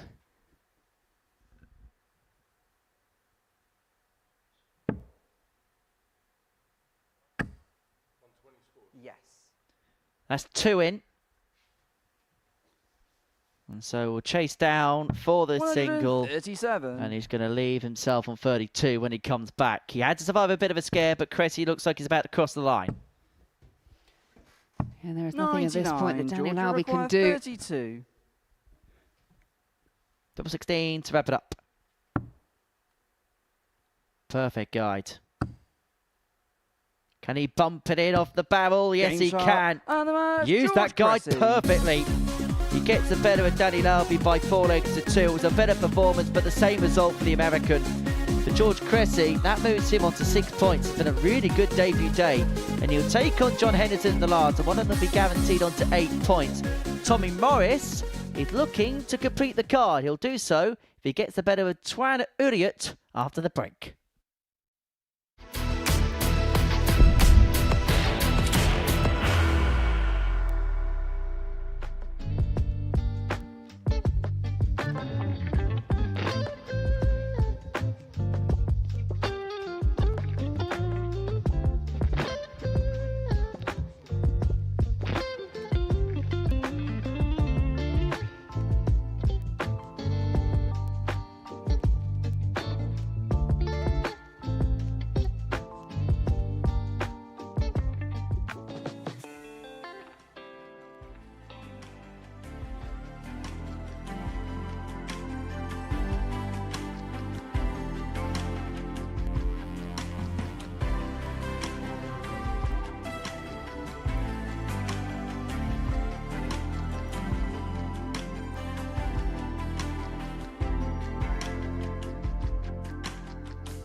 Welcome back to the Modus Super Series, where before the break, George Cressy got the better of Danny Lauby by 4 legs to 2. Tommy Morris is in action our next game, and if he wins his meeting with Twan Uriot, he will be top of the group, having completed the card for the opening day's worth of action. The Dorset man residing at the top of the table, as you can see, 2-point lead, but a massively healthy lead in terms of the legs difference as well. He's won 16 legs, dropped just 4 throughout the course of the session, and he takes on the Dutchman Uriot here to complete the perfect Monday here at the Live Lounge in Portsmouth. The gun has been firing in all cylinders. He's had 4 ton plus checkouts. He's had an average of 107.5 in this session. And if he runs riot against Uriot, then he will have himself a cushion of guaranteed to be 2 points, because Henderson and Cressy go head-to-head in the final game. One of them will be guaranteed to finish on 8 points. So even though he would have the perfect day, he'll still have players chasing and breathing down his neck.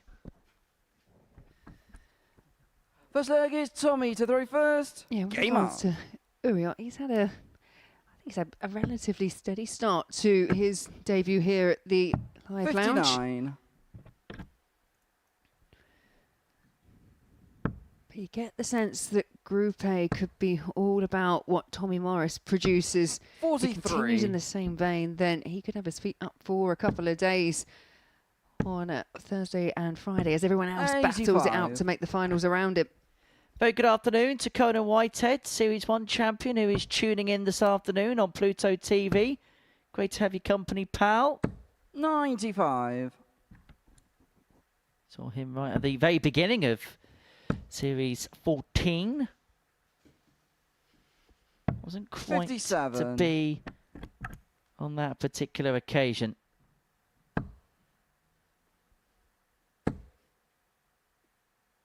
Came close to a 9 darter, but that didn't quite go to plan for him.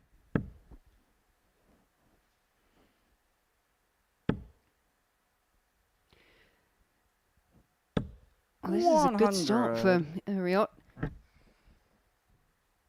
In a leg where Tommy Morris threw first. Uriot's making some real inroads. 113. Very good inroads.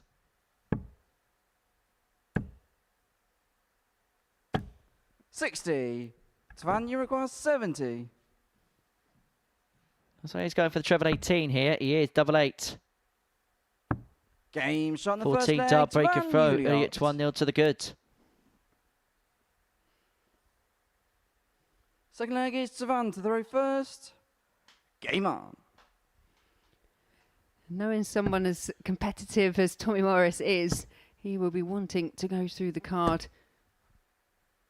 100. Remember when he lost in that final to Keanu? He was absolutely devastated. 100. Yeah, still awaiting that first weekly win. He's been knocking on the door for, what, 3 years now since he made his debut? 95. He's not alone when it comes to 100. still waiting for that first regulation weekly win. The likes of Robert Thornton. Last week, Kurt Parry, we were talking about that. I think, was that a 7th 99. final night for Kurt Parry last week?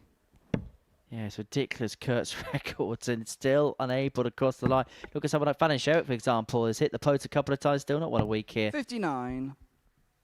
And as you mentioned earlier, it didn't happen for a lot of players who've gone on to play their trade on the Pro Tour. I was successful, the likes of Wesley Plezier. Found different ways of not winning weeks 59. here.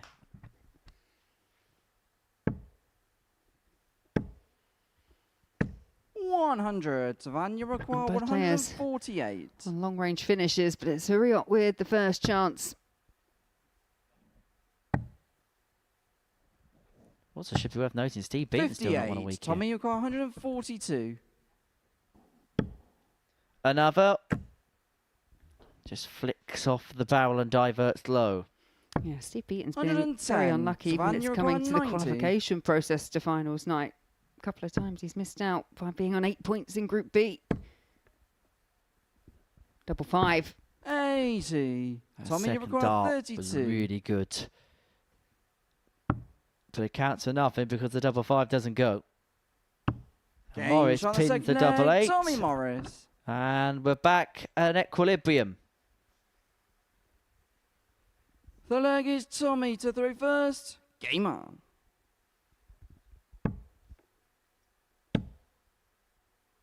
$100.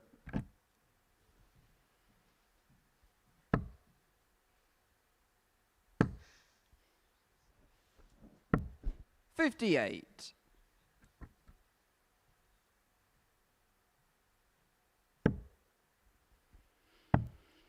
Well, Tommy Morris has managed to find a break, and now he 174. is forging forward on throw. Not the first time we've seen this from Tommy Morris. 97. He has these bursts anyway. He can just rattle off 2 free legs in next to no time at all. He can go 15, 14, 12 if he has to. 90. And just when you think you're in a contest, he just spellbinds you with his brilliance and pace.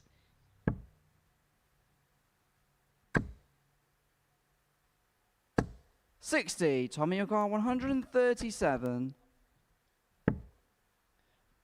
Treble 15 to leave double 16. 75 left. 113.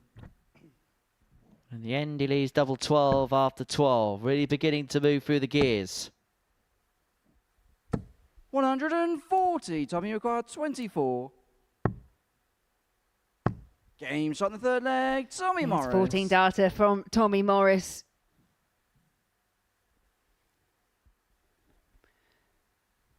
Yeah, Fourth Morris, leg it is was a Twan bit to of the an very edgy first. start from Game on. Tommy in leg one. Since losing that first leg, again, it's just that focus and domination on the 81. board. That's focused. 137. And also a little bit of don't get in his way.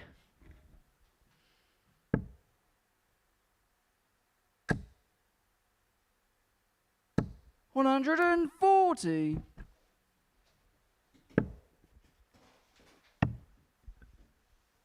60. You see both players averaging in excess of, well, Tommy Morris dead on 90, but in excess of 90 for Uriot. 82.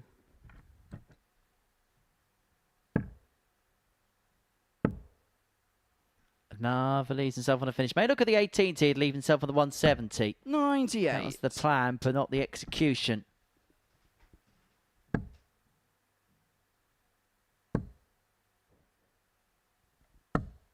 $98. 2 legs is the most that Tommy Morris has lost in a single match so far. 138. That was Twan the very Uriot his very 100. first game against Steve Green. Double top for his first sub plus Game check shot in the out, fourth and he leg, finds it. Twan Uriot. And we're back on level terms at 2-2. Fifth leg is Tommy to throw first. Game on. Both of Uriot's legs, sorry, 1 in 14. Tommy Morris had a 14 darter of his own. 100. High quality contest. To quote Scott Mitchell, Twan Uriot is looking to be the 140. fox in the hen house. Which in translation is the man to upset the person 99. who's top of the table currently and unbeaten.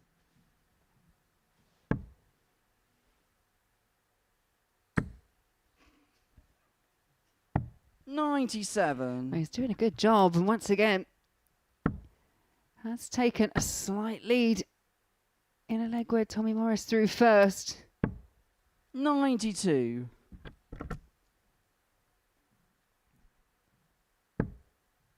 Twan at least leads him on a finish. 100. Twan got. What pressure can Morris apply?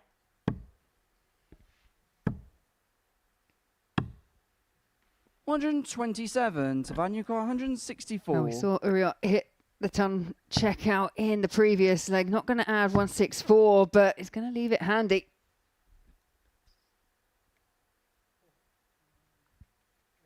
Yeah, 88, yeah. 88 left, the 48 124. leaves Tommy himself on Uriot top. 83. And so Morris here looking at 83.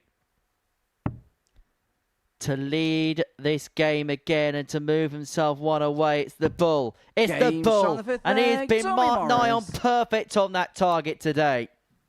He has enjoyed several ball leg is finishes, hasn't he, Twan to so throw far first. today, Game including the 167, the 164. But whilst that 83 wasn't as big a finish, it was mightily important because Uriot is back in and he was threatening to break the throw in the previous leg.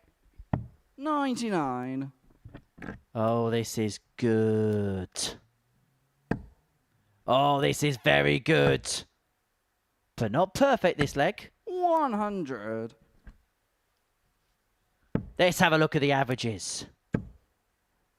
Earlier averaging 102, but finding himself on the wrong side of the scoreline. You get the sense that 58. Uriot, as the day's gone on, is just growing in confidence match by match.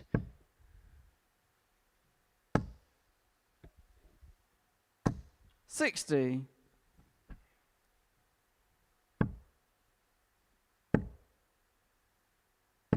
100. Twan, you require 161. 6 minutes. Doesn't have to chase the bullseye first time around. I mean, this is a score that he actually bust earlier on in 90. today's proceedings.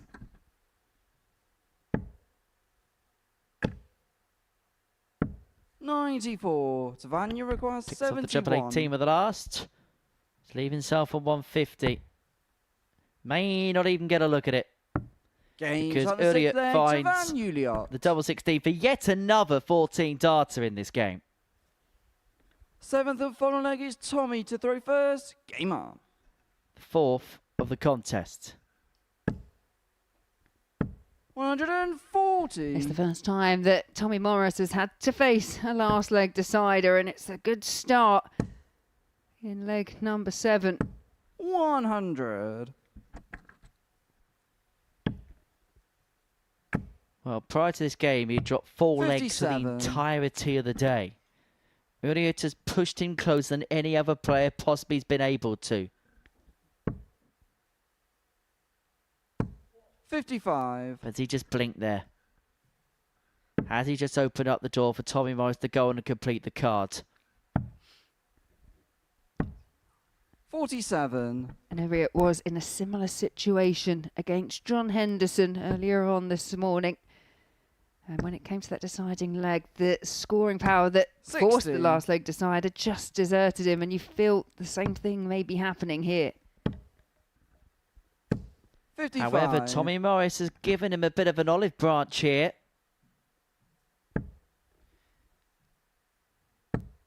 He really would have wanted 2 treble 20 visits there. 43. And cannot find 1 big treble. And so Tommy Morris 6 darts away from completing the card. 93. There was big expectations on his shoulders because of what he's done this year on the Challenge Tour. He's lived up to them rather emphatically here today. And he's 109 points 38. for Tommy winning 109. all 5 of his games. 6 from here, and he's going to need the full quota. 51. Tommy Morris hasn't made many mistakes when he's got down to a double. He's only missed 2 in this match, but all throughout today his finishing has been 85. exceptional. Tommy, you require He's going to get 58. match-winning chances now. Double top to complete the card.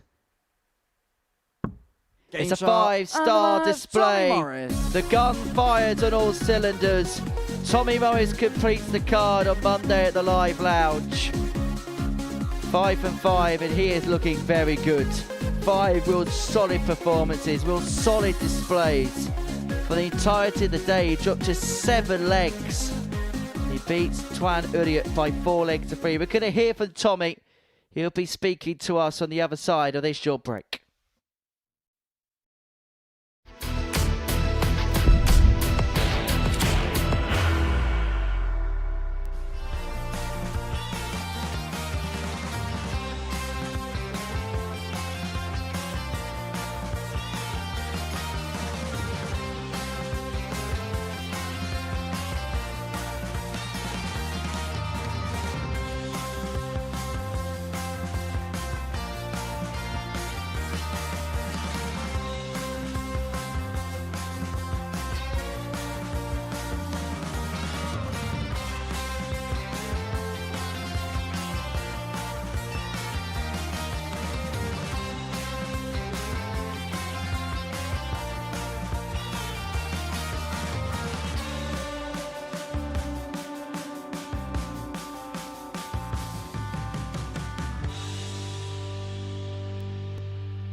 Welcome back to the Modus Super Series, where you can see sat right at the top of the table, 5 wins from 5 is Tommy Morris. 4 points clear now of John Henderson and George Cressy, who will be coming up in the last match. But Henry has hot-footed it downstairs and he is talking to Tommy Morris.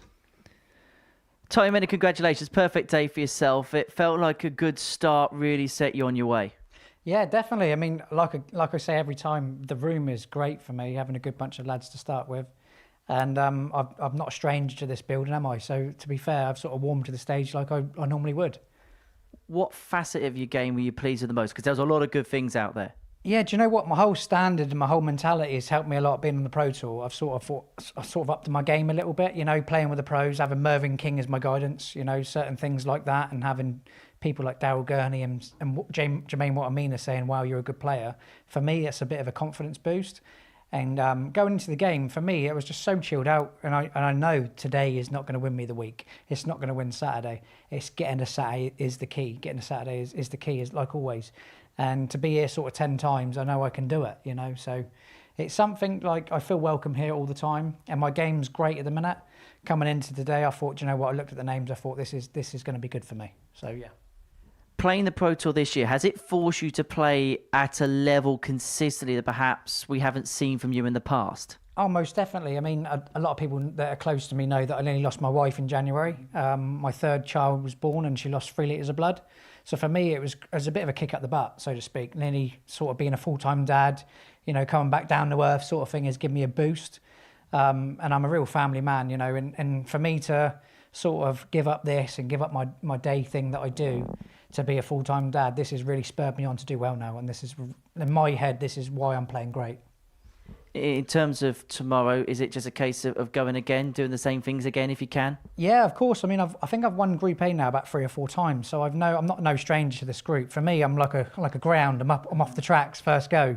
So for me, I just carry on today. Really enjoy it. That's the main key, and just get to Saturday. That is the result. I mean, like I said, it's a weekly thing.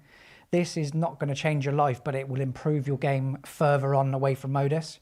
So for me, if I can win this again and finally win a week, I'll be very happy. Many congratulations today. Wish the family all the best. Well done, Tommy. Cheers, Big H. Love you.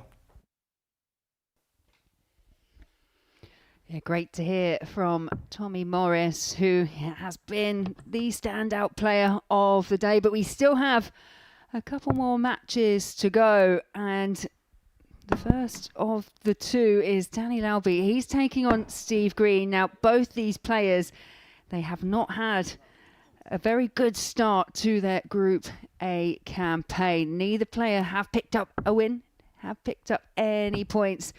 But Danny Lauby, he's just really struggled to get that weight of dart right. We've seen signs of improvement as the day has gone on.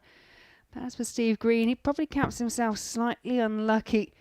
He's just been on the wrong end of a few results. Got a couple of legs against Tommy Morris in his first match. Lost in a last leg decider against John Henderson. And then that match against Uriot just really struggled to 57. get going. So it's been an up and down day for both players. But we do know off the back of this that one of them will be picking up a couple of points. Something that they can build on when they come back tomorrow. 91.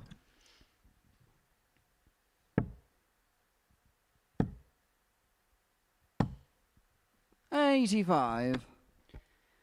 I think for today, Danny Lauby, more than anyone else, will just think this is just finds it completely frustrating.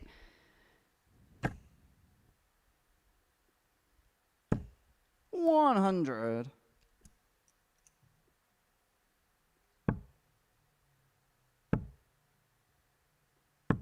$60. Yeah, and already here in the opening leg of match number 14 of the day, Steve Green with the opportunity to just get his nose in front and 140. Leaves himself on the big fish. 99. Steve, you require 170. Green will have at least 6 darts for the 170.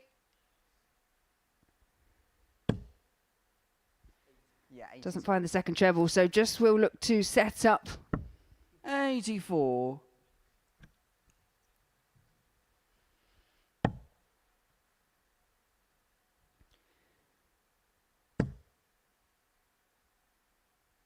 And a lot of Danny's darts, 44. they have Steve, gone you require low 86. off the target.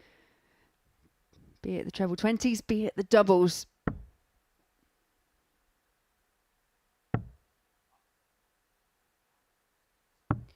$46. Danny, you require 156. Could be a risky play. Danny is on a finish, but again, that first dart just pulling low. 100. Steve, you require 40.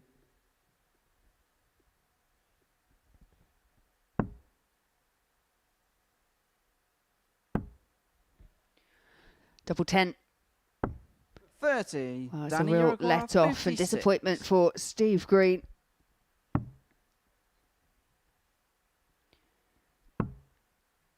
Double 10. 46. Steve, you Both require players finding 10. themselves chasing this double round the board. Game shot But the it first is leg. Green Steve that gets Green. the early break of throw. Second leg, it's Steve to throw first. Game on.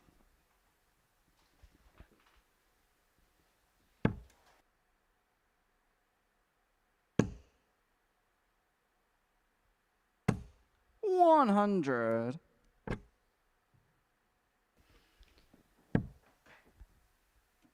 Yeah, Steve Green, one to the good and looking to build on 92. that. He has got the darts in leg number 2. But Danny had a couple of chances to hold throw. Yeah, opportunities that have come to pass for the American. 57. It's a day that he'll definitely want to forget. Of that, there's absolutely no doubt. 59. I was saying earlier that, yeah, for both of them, it has not been plain sailing.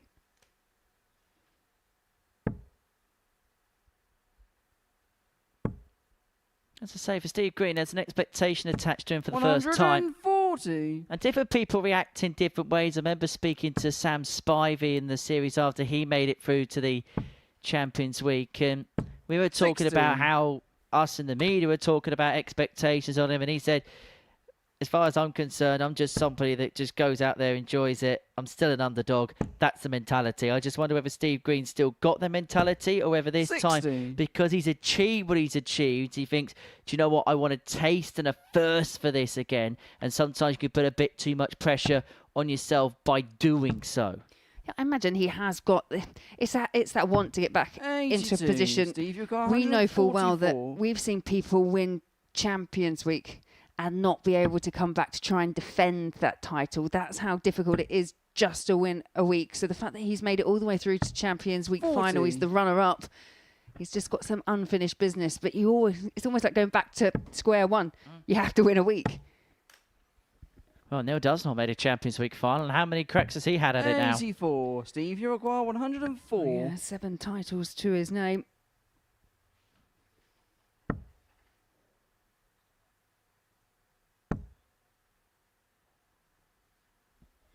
Well, Lauby's already had the 1-2-1. Can he find 34. the 1-2-4? Danny, you got 124. Triple 18 would have left the ball, and so Steve Green will be back. 92. Steve, Looking you at 70 require to lead this game 70. 2-zip.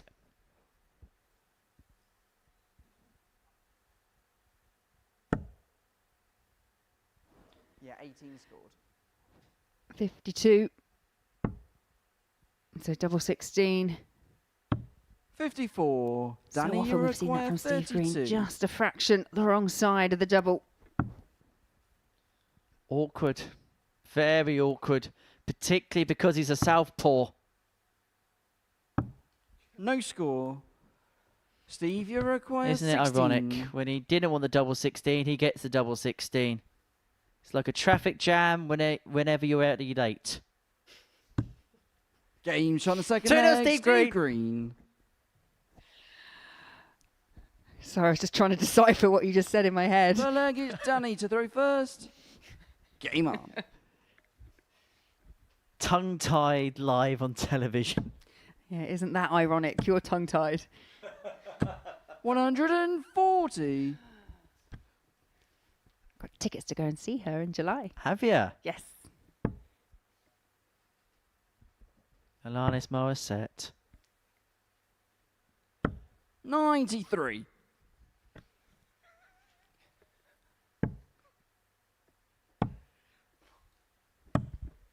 $46.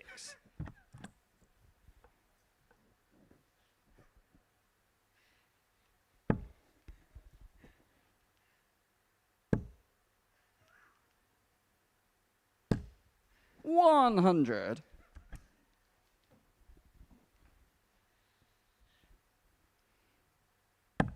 Well, Danny looking 80. a leg on the board. He has had 5 darts at a double in this match so far, but hasn't been able to convert any of them, and that has been one of the issues. On the occasions that Danny has made it down to 92. a double, hasn't been able to finish cleanly. 99.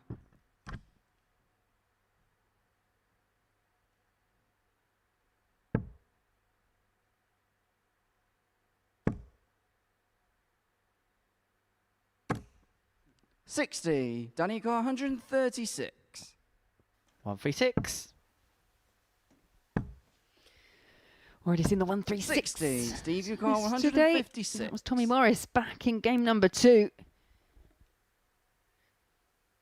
And we're not going to see the 156. I've seen the 157 for John Henderson earlier on today, but Lauby with an 100. opportunity Danny, to you've get got himself back into the 76. game, but you get the sense he's going to have to take out the 76. 2 darts. Game Only shot the one third needed, leg, and that Danny was Lauby. clean for Danny Lauby.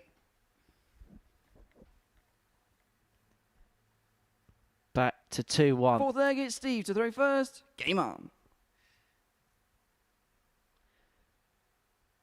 The eyes are laser-like. World class on his day, 97. Danny Lauby, but it hasn't quite been his day today. Any player that's played this sport for any length of time, really, you know that these days they 41. happen. It's just how you bounce back from them, because as you just said, and rightly so, Danny Lauby is a world-class operator. Yeah, Danny looks like he could combust at any 60. second right now.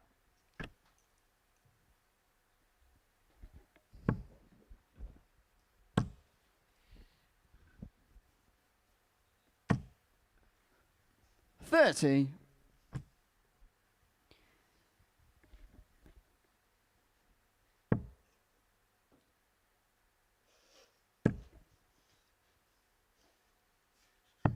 $54.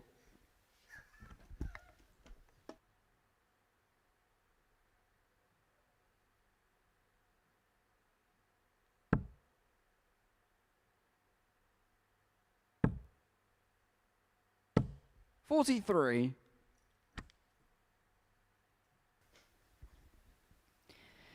Yeah, it's a real tentative battle between the two, and I think battle is the right word. It's been a tough day for both players. 140. Steve Green, once again, just has that slight edge. 59. Well, he's got all the time that one could want to win this leg from here.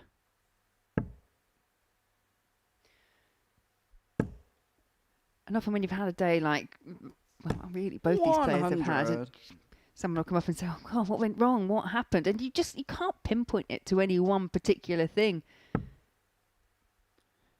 Well, Danny Lauby's had more time off in this game than 58. somebody's annual Steve, leave you require allowance. 50.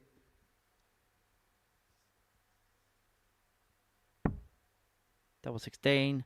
The most comprehensive for 3-1 Game leads. shot on the fourth leg. Steve Green. It's not pretty. But Fifth leg Green, is Danny 2 to throw clear, first. 1 away. Game on.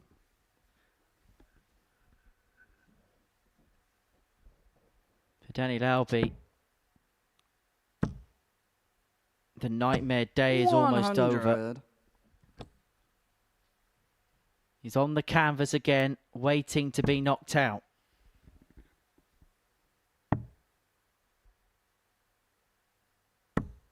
$42.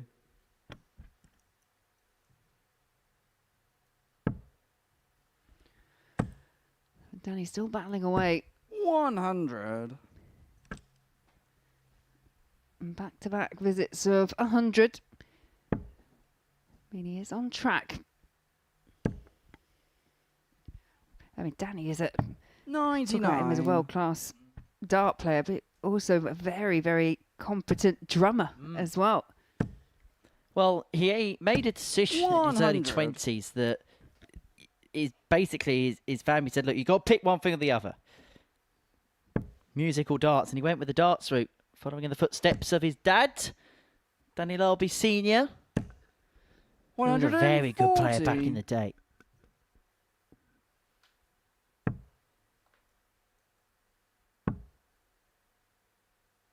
$85. And ultimately, I think that has been a bit of an issue here for Danny today. It's just the rhythm. It just hasn't quite been right. 140. Danny require 116.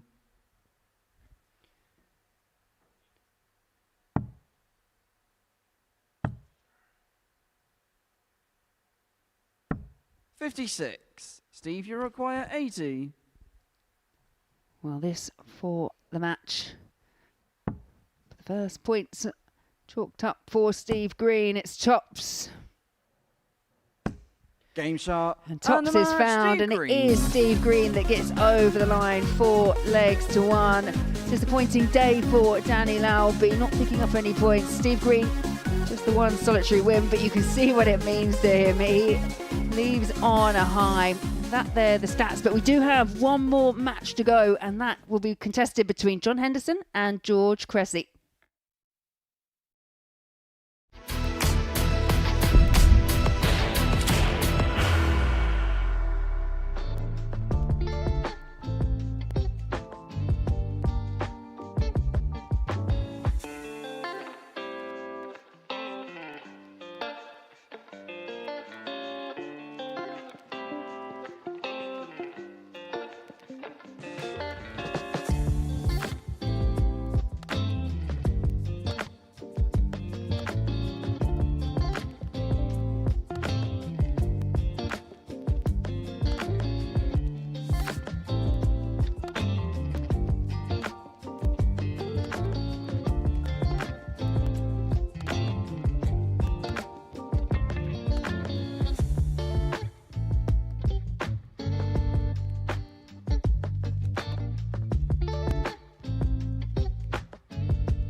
Welcome back to the Modus Super Series, where before the break we saw Steve Green get the better of Danny Lauby by 4 legs to 1. So Lauby with a pointless Bank Holiday Monday here in Portsmouth. And now we'll see which one of John Henderson and George Cressy can get to the magical 8.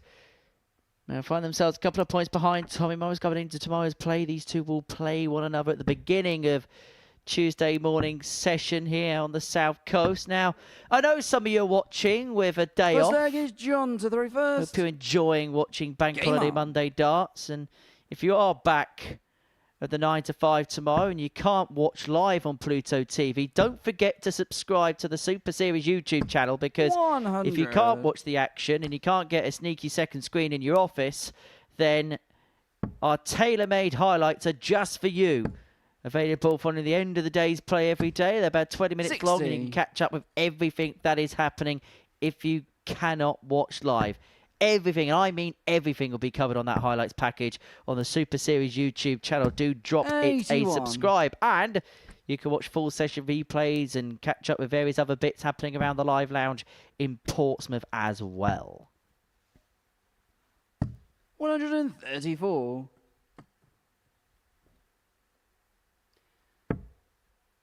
Well, it's been a pretty decent debut day, hasn't it, for George Cressy? 125. Final game to face the legend that is John Henderson, who equally has had a good day. Both these players only coming unstuck when playing Tommy Morris, who has just blitzed through the day. And he's left himself on the 127. 81. George, you require 127. 127 to open the game. Can't be done now, and so Henderson looking at 114 to get his nose in front in this contest. 115. John, you got 114. One treble needed for poker the double. There is said one treble, but it's chops for a 114. James on the and first it's leg, beautifully John taken for John Henderson. Henderson. Well, the target area was George to huge, throw first. and he Game managed to on. find with a plomb.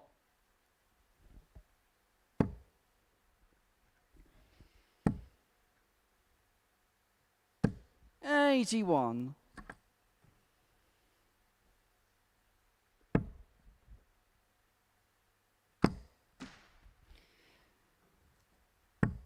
$65.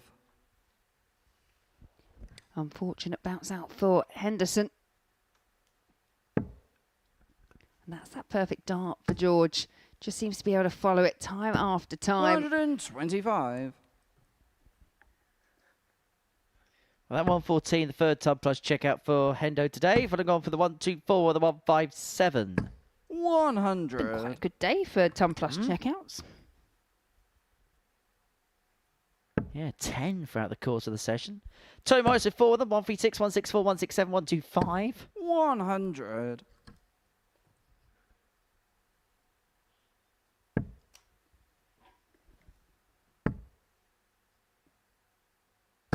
$140. Well, Hendo needed a max to leave himself on a finish.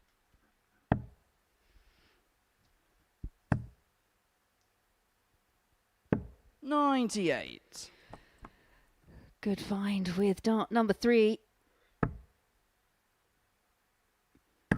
Hendo looking to fill up the treble 20 bed, and that's what he does. George, you require 97. Maxi to leave himself on double 8. Cressy finds the treble 18 for double 12. 73. Cannot find. John, you require 16. And Henderson here for 2 zip.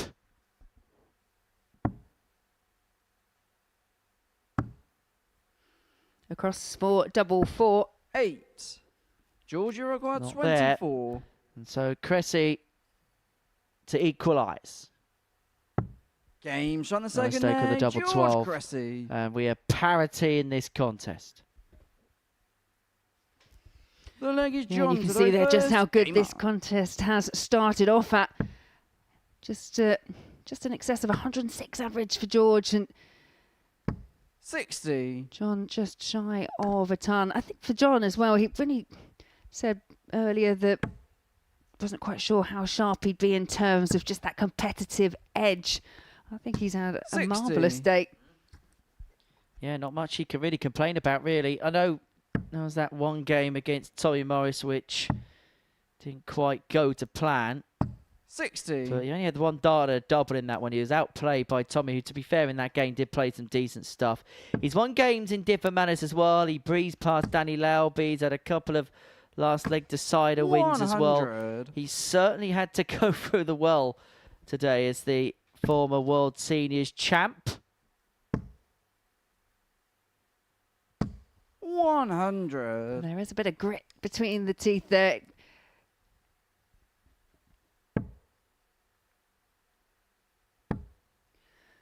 Yeah, because bear in mind, the player that 59. does win this last match will go into second place, clear on 8 points, just 2 points behind Tommy Morris. And when you were speaking to Tommy earlier, he said himself, yeah, nothing is won on a Monday. He knows that, but he's put himself in a strong position. But being only one game behind will equally feel like you're still in with a shout for topping Group 8.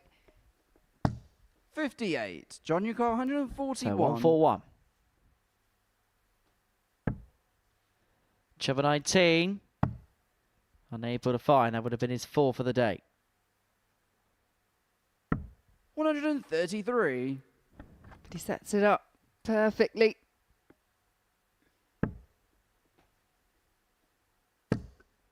Yeah, double 4 left upon his return. 100. John, you Cressy's require playing 8. well, but he's just on throw, not getting any joy whatsoever. Gonna have to use Saints Game maybe shot bide the his third time a leg, little John bit. Henderson. Be strong on his throw and hope there's just a lapse somewhere from Hendo, somewhere along the line. Fourth leg is George to throw first. Game on. Yeah, that's not the first time that we've had to kind of say that for the player throwing second today. 60. However, he's just opened up the door. And I was just about to say, the last thing he can afford to do is be broken here.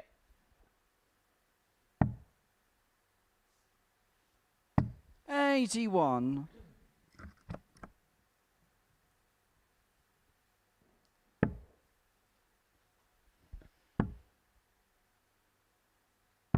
$97.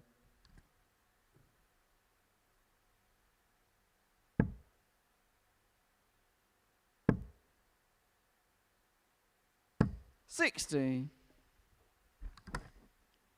Couple of occasions the door has been ajar for John Henderson, but he hasn't been able to take up the chance.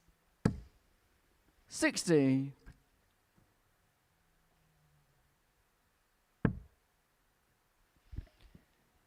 Yeah, that's an awkward first start, but it's persevering with the treble 20. 60.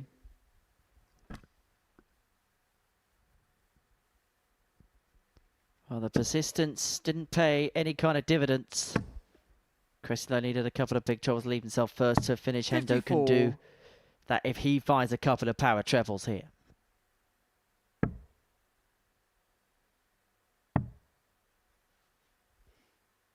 $96. Picks off 1.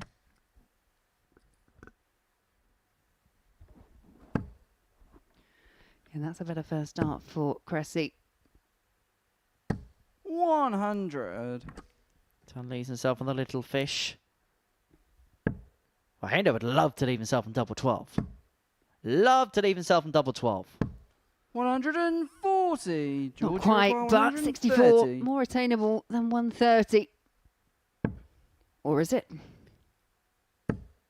It's ball for a 130 finish, and that's a great 105. effort. John, you require 64. Almost see that ball wire move. Gave that every chance. Well, he went for the treble 8 there to leave himself double top, and I think that may have slipped out of his hand. Is that more of a Highland fling? So double 12 52. just moves to George, the you require inside. 25.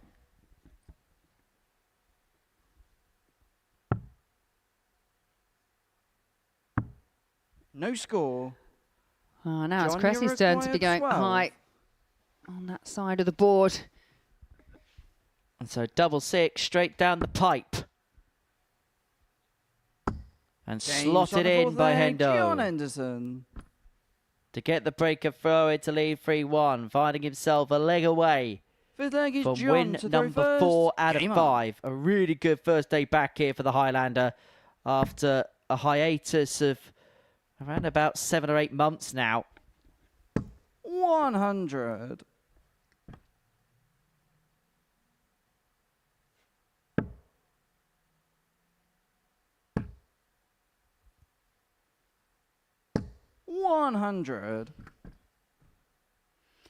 I think for George, if there's anything, it's just a couple of key moments where the opportunity for taking legs has been there and hasn't quite been able to take them, because he had 5 darts at a double against Tommy Morris.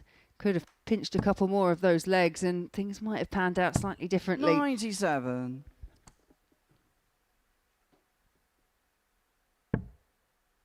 Lover 140, needs a big treble to leave himself on a finish, needs that treble now. 60. Well, he had it surrounded, but he couldn't open up the door.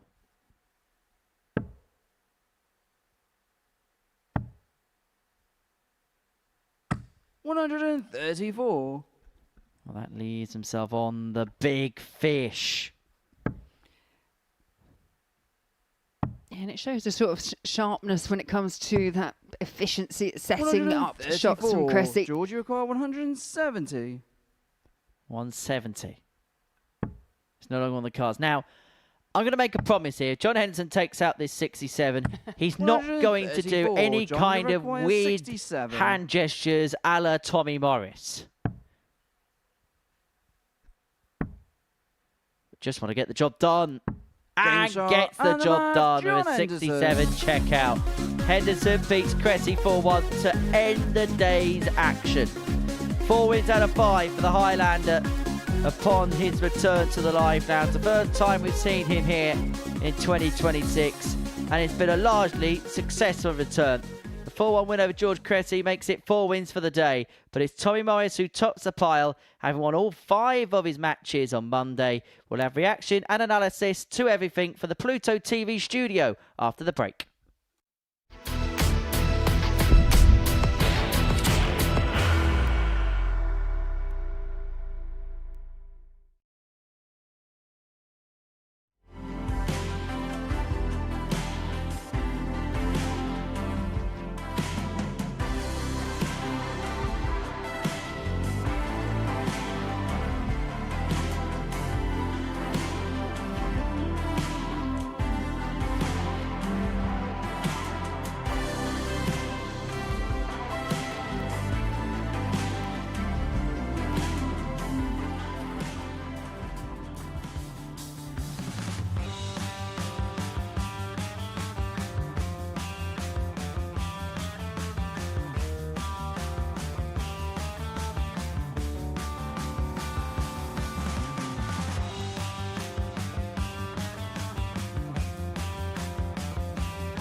Welcome back to the Modus Super Series, where the opening day's worth of action in Group A has come to a close. It was a perfect day for Tommy Morris. He won all 5 of his matches, and he did so in emphatic fashion. His last win, the 4-3 success against Twan Uriot.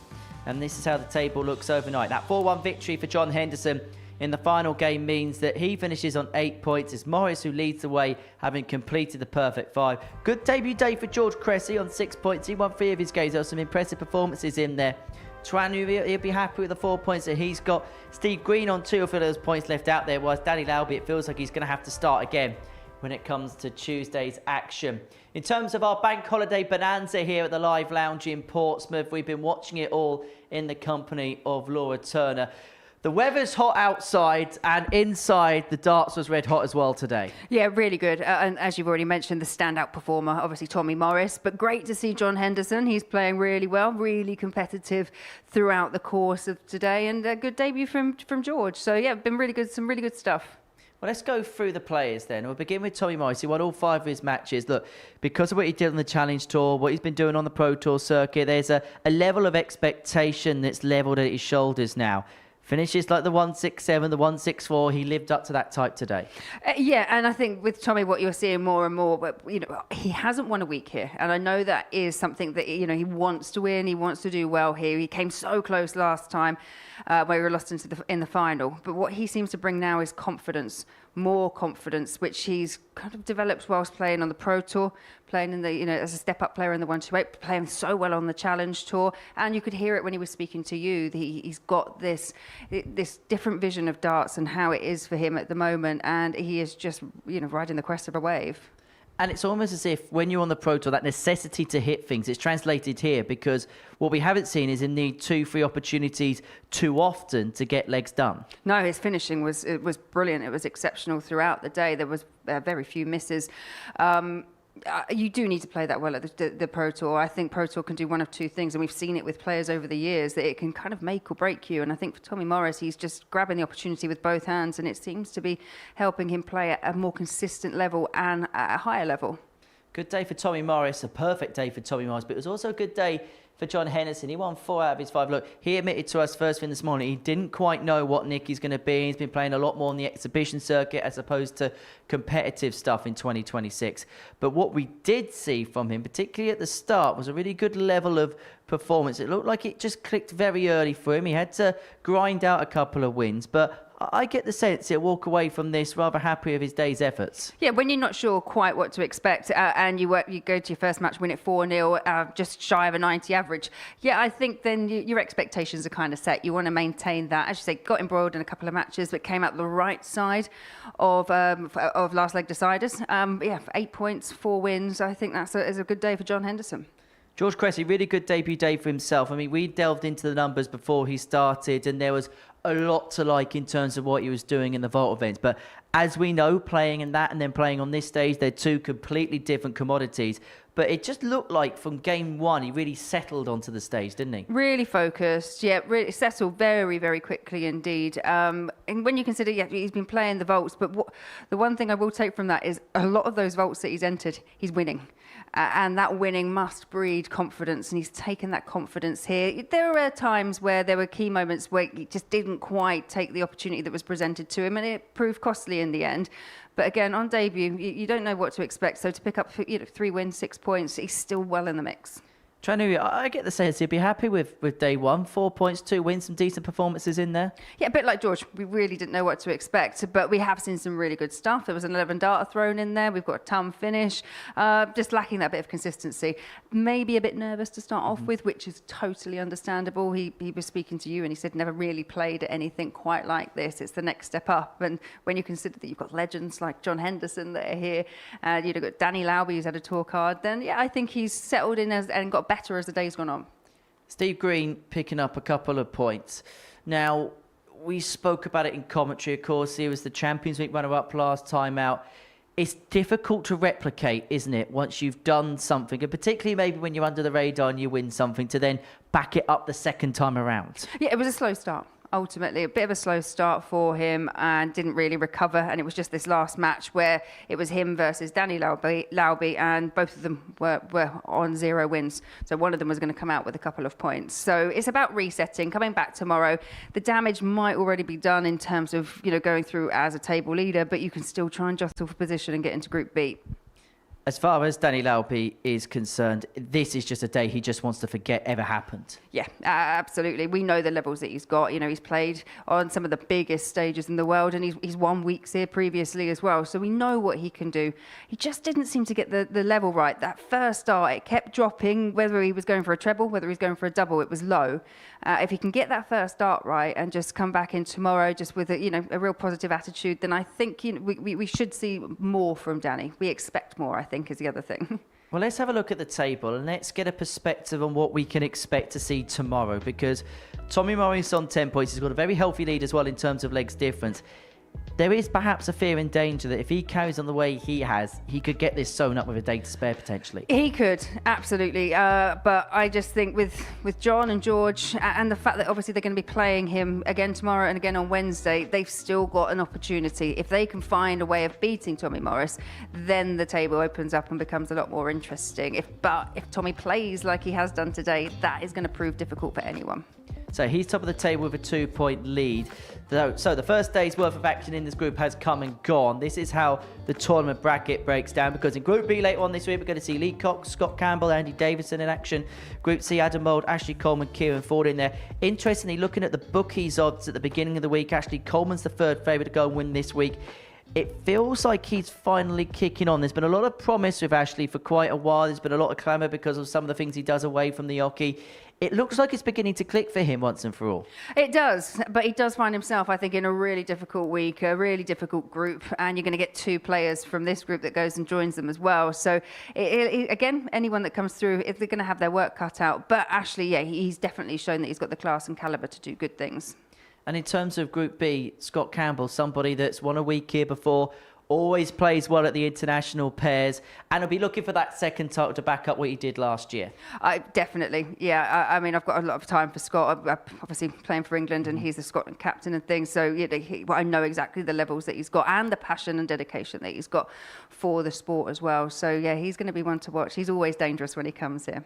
Be interesting to see. But we've got another day's worth of Group A action to come tomorrow. I shall join you again for that. Hope you could join us for that as well. And I hope you've enjoyed your bank holiday Monday's worth of darts here on Pluto TV. And just because the live action's come and gone doesn't mean you can not enjoy more behind the scenes stuff. Coming up next, the Tungsten Talk features John Henderson talking about the highs and lows of his career, including that World Cup win. Then later on from 7:10, Murph Meets is with Adrian Lewis, the 2-time back-to-back champion of the world. We'll be back tomorrow morning for 9:30 a.m. to see how Group A is going to continue with Tommy Morris with a 2-point lead at the top of the table. He's looking to go one better when we get to finals night from Saturday evening.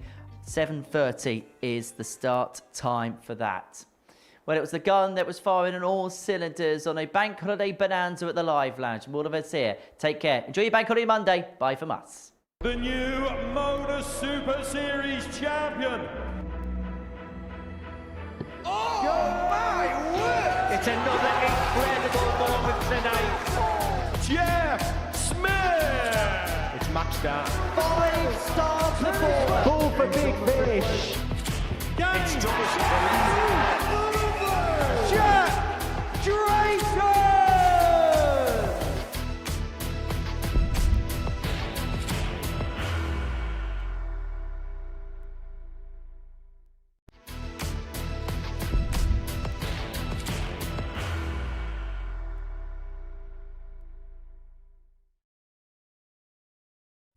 You will be disappointed with that. He wanted to have Graham one dart. requires 20. Graham Usher wins the first game of Champions Night, and it was an absolute ripper. He hit one of them on tops. He missed one on double 12. Which one is it? It's the hit.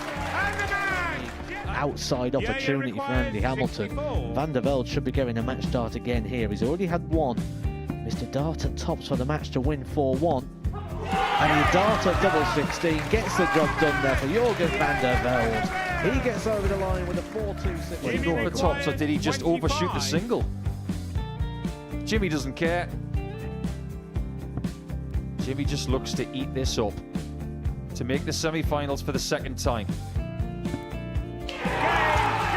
Adam Gablas has been eliminated.